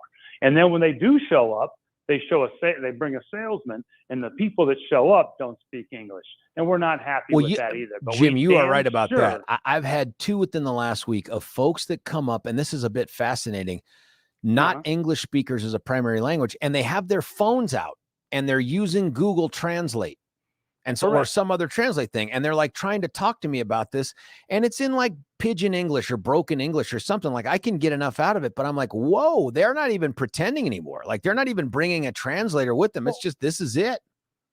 That's what we're left with. We're stuck with this because we've insisted on it. Okay. We don't want people that know how to make it through life. We want people that come up and in one way, shape, or form subsidize us through our lives. Here's what I say, and I've been saying this for years as well. We're going to get to the point where our car will break down on the side of the road and we will not have the knowledge to change a tire. And we will call some immigrant. That immigrant, it would be embarrassing, but that immigrant's going to come out there and change our tire for us. And we are then going to get on the internet and complain about how we had to pay that immigrant so damn much money because we just are unable to think for ourselves. That's the point we're at, George, and there's no changing it. And none of these political leaders, other than the Donald J. Trump, he's gonna use this as a way to get elected. Yeah, once he gets elected, what's he gonna do? He will do whatever he wants. He will not follow through. He listened to Steve Bannon long enough to get elected, and then they got rid of Steve Bannon because guess what? The swamp is really, really fun to swim around in Washington. Okay, it doesn't matter who you are. You can't believe I'd love any to find out. of these politicians. I've never been able to get in. They won't let me into the swamp. Michael Jackson pill. It's the best idea, I think, and it would actually work. Just turn them white, and then you have cheap labor, and you'll have white people walking through your door. Jim, thank you as always for that ray of sunshine that helps get the week going straight. I mean, holy dark cloud hanging over America. It's a conversation I want to continue to have with you at 303-696-1971. Do you agree with Jim? You agree with what he had to say about this being intentional, but really driven by the business people? I get a lot of texts here, I'm telling you, that are like, this is an attempt to remake the republic. It's an attempt to destroy America. Jim's point is, no, man. This is about cheap labor for big business and the lobbyists that promote it. That's what this is about. And the only reason America cares is because these guys aren't white. I don't know. I mean, what? I don't know. The cheap labor thing resonates with me. I don't know if the white, like if it was Canada pouring over the border, would we worry any less? Maybe. I don't know. 303-696-1971. Billy says he would care. He hates the Canadians. No, I can't remember if he said that or not. Listen, we're going to stick around. We're going to come back. We're going to get to your calls, your texts. There's a bunch coming in here. I'm going to try to get to all of them. It's George Brauchler on the George Show, 710 KNUS. Why should you buy your next vehicle at Castle Rock Chrysler, Dodge, Jeep, and Ram? We make car shopping easy. We have a huge inventory of new and pre-owned vehicles. We can even custom order. We make it easy. Easy financing, friendly staff. And when it comes to quality service, our expert technicians keep your vehicle in top shape. Visit us today off of Highway 25 and Plum Creek, or shop online at castlerockcdjr.com. Castle Rock Chrysler, Dodge, Jeep, and Ram. Car shopping made easy.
George Brauchler back with you here, 710 KNUS, talking about this explosion down there at the southern border at El Paso, right where we were at 710 KNUS just in February with the great assistance of Steve Wells. By the way, Steve Wells going to be doing an event up in Weld County, I think this Thursday, a Women of Weld event where Steve's going to come out and talk about all things, I think from the I'm just an outsider guy, activist trying to make a difference in the state of Colorado kind of point of view. Could be pretty fascinating. If I can figure out a way to get up there, I'm going to do it.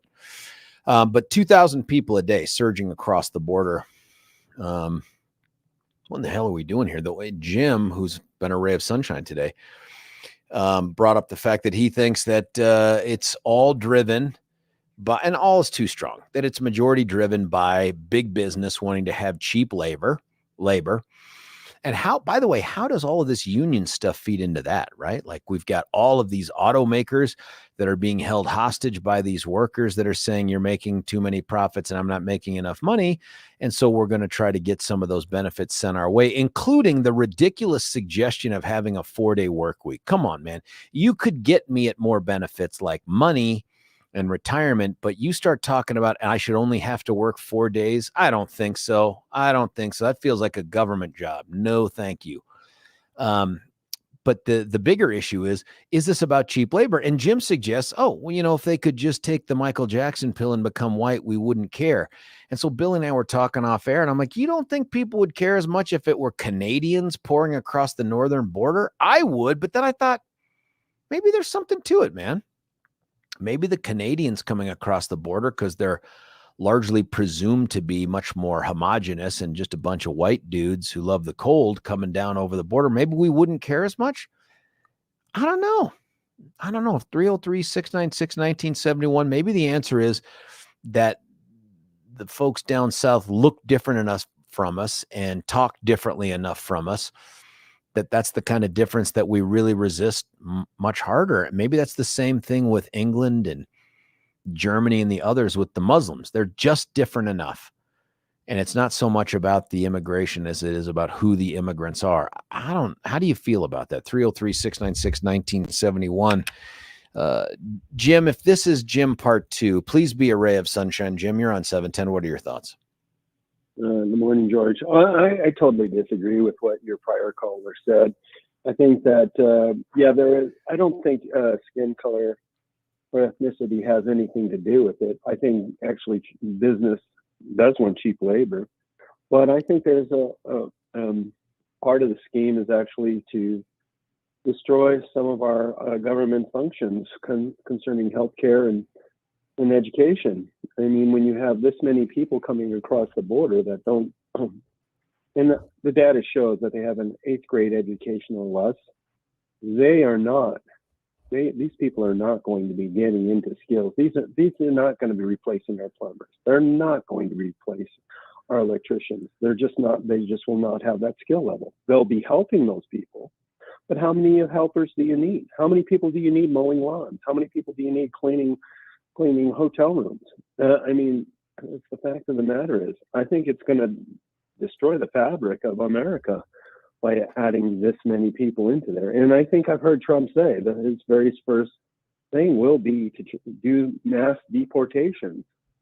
If we don't do that, we are going to be a country, and similar to Canada, where there are parts of Canada where they don't speak English. Well, it's called Quebec.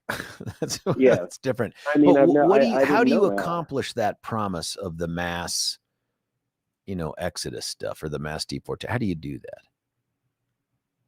I think you have to do what I believe. I was listening to a podcast about what Eisenhower did when he was in.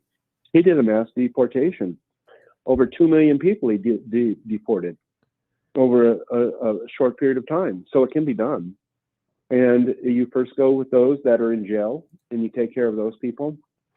And then anybody, if we're serious about it, anybody that's on government assistance, they need to go next.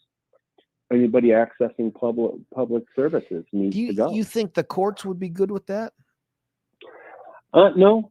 Actually, I think the courts, our legal system is so bent to the left side that probably they will be the biggest hurdle to this whole process. So then what do we do? How do we do this? We're in a conundrum because we don't want to be heartless, and yet by absorbing these number of people that will be in our government systems, I'm thinking specifically healthcare. We're going to destroy our healthcare system completely. The private sector cannot absorb all these people and giving them free services. Well, we're kind of doing a lot of it through the emergency room stuff, but then you have cities like Denver that are trying to find a way to erase the difference between citizens and non-citizens, legal and illegal. I mean, they'll give you a driver's license. They don't care. They'll give you benefits. They don't care. I mean, it seems like a lot of it is intended to just say, we're going to absorb them. We're going to have our own immigration policy here. And it's tough. I just don't know that this is intended for that outcome. Do you think this is a product of incompetence, or no, we definitely want to see this happen? I think there's obviously a component within the Biden administration that is totally for this. I heard one gentleman, a very rich Democrat, say that this needs to be done in order to bring us down to a level, our quality of life down to the level of those people Who said that are coming. Was that Billy? Who said that?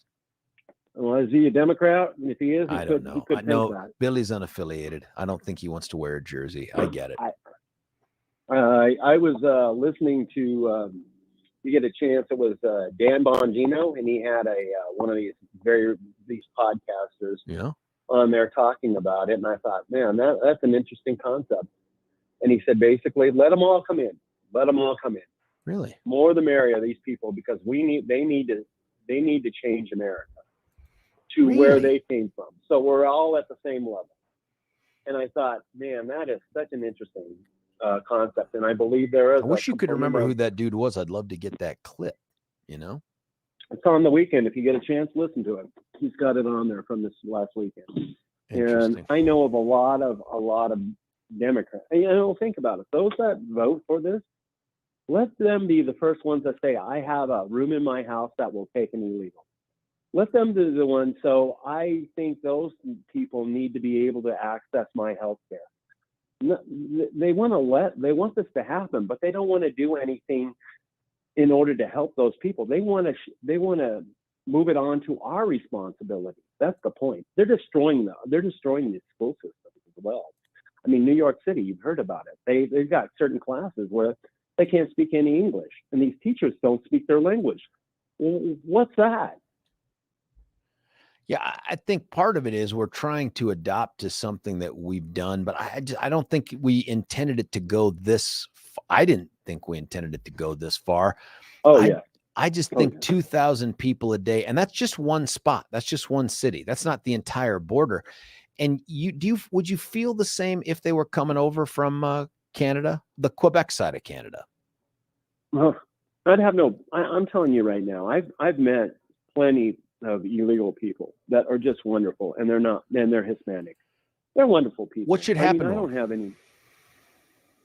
If they're illegal, we either have to. It depends on how long they've been here. If they've been here, like I would say 2 years or less, they need to go back. If they've been here for like 10 years, I think we have to address that situation as well. But they can't be full citizens either. I think we have to establish some sort of residency where they're residents, but they're not citizens.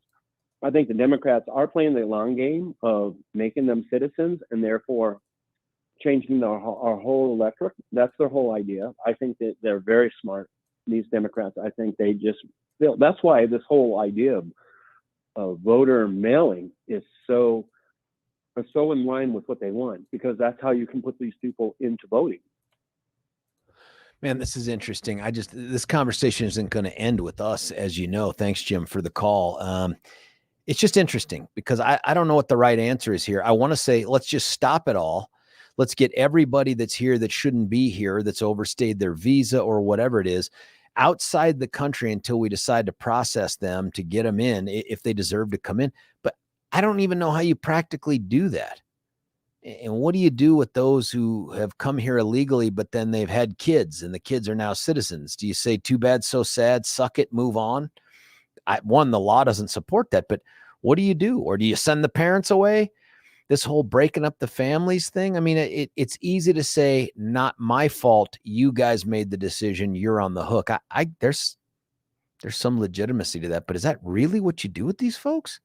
You see a family that I don't know the answer, but I know this. I would never, ever, never, never, never support 1 milli-inch step towards citizenship or any other legal status until we get the border closed. Got to be closed. You can't put that cart before the horse in terms of the citizenship thing. All we'll end up doing is just repeating what Reagan did. We're just going to keep granting amnesty every couple decades. That's not a solution. That's not fixing it. That's like finding something, a rash, and declaring it not to be a rash. Nope. Now that's just a part of your regular skin. It's still a rash, right? And forgive me for trying to distill this down to something like that, but that's what it is. We got people that should not be here that are either lying to get here or just simply crossing over the border. We cannot ever, never reward them with the golden ticket of citizenship. That's not fair to those people that actually go through the process. It's not fair to those people who can't figure out a way to cross over a land border. All those people that would love to be citizens that come from countries where they'd have to take a boat and come into. I'm sorry. You couldn't figure out how to get to Mexico and cross over the border like these tens of thousands of Russians, if that's what happened. I don't know, man. This is very, very difficult, but it's a conversation we got to continue to have, and I'm willing to have it with you at 303-696-1971. It's painful. And like all pains, one of the first places that you ought to go to alleviate it is our friends at QC Kinetics. Did you love that segue as much as I loved getting us there? QC Kinetics, these are the folks that cure you with you. That's right. Regenerative medicine. They put a needle in you. They take out the good stuff. They put it where it needs to go. And wham, bam, thank you, ma'am. No need for being cut open. No need for a ton of pills. No need for long downtime. You're back on your feet, enjoying life in a pain-free environment that you couldn't have envisioned just a year ago. QC Kinetics is everywhere, border to border, coast to coast. They've been doing great things for folks just like you. And those folks, to get that special pain relief, no, they didn't have to win the lottery. They didn't have to go and beg. All they had to do was pick up the phone and call these folks. You can call these folks at for QC Kinetics. You can check them. First off, I'd check them out at qckinetics.com because, one, that's where they got a lot of good information. But I would never rely just on the website. Never do that. Always pick up the phone and talk to a human being. And there are local medical professionals. 303-900-8986. 303-900-8986. One more time. 303-900-8986. Call them and say, how can I live a pain-free life? Let them talk you through what they do. You sign up with them and boom, you're back to on your feet in no time at all. Stick around. We got calls coming in. Tom, everybody else at 303-696-1971. George Brauchler on The George Show at 710 KNUS.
DJC, it's as easy as 1, 2, 3. That's Daniel J. Caplis. You got to give this guy a call if you're looking for a winner in and out of the courtroom. Guy that's just looking for people who want help. Righteous cases all day long. If you're the victim of someone's negligence or recklessness, sometimes intentional conduct, just give him a call. I wish it was DJC 123. It's really 303-770-5551, 303-770-5551, or dancaplislaw.com, Dan Caplis, Caplis law.com. He and Bobber taking it to the man. Anytime you get hurt, they're standing up for you, fighting the good fight like David taking on Goliath. I'd be interested to know, too, what his take is on the CU game, because it was a bit of a bloodletting, even with the class act by Deion Sanders at the end. Let's get right to the phone lines with our last call of the morning. It's Tom from Aurora. You're on 710. Tom, what do you got? Hey, your Birch Gold Group stole my thunder. It's a matter of basically the ruling elite maintaining and enhancing control. Yes, because we don't care about Canada people coming over because they would likely vote red. You think so? You think the Canadians would? Absolutely. The Justin Marceau guys or whatever his name is? Yeah, the ban, the banning of guns and all inherent freedoms that Canadians used to have, that forces everybody to think red and more freedom. And then in the South, we want to convert Texas to blue because once that occurs, then it's locked in. That's the long game. It's locked in for forever on the electoral vote. Huh. I think I understand where you're going with it. I'm not convinced, though, that the Canadians would be as red as you think they are. I think some of them would be, but I don't know, man. I think the blue thing is real up there. How could you elect that Justin Trudeau guy? And Tom, forgive me, I want to have the back and forth with you, but that music that Billy has fired up, that tells me they're about to cut me off. We can't do anything to extend beyond the day. Now, listen, we're going to try like heck to get the great one on the show tomorrow morning to kick us off. So you make sure you're here promptly at 6 o'clock. It's George Brauchler, 710 KNUS.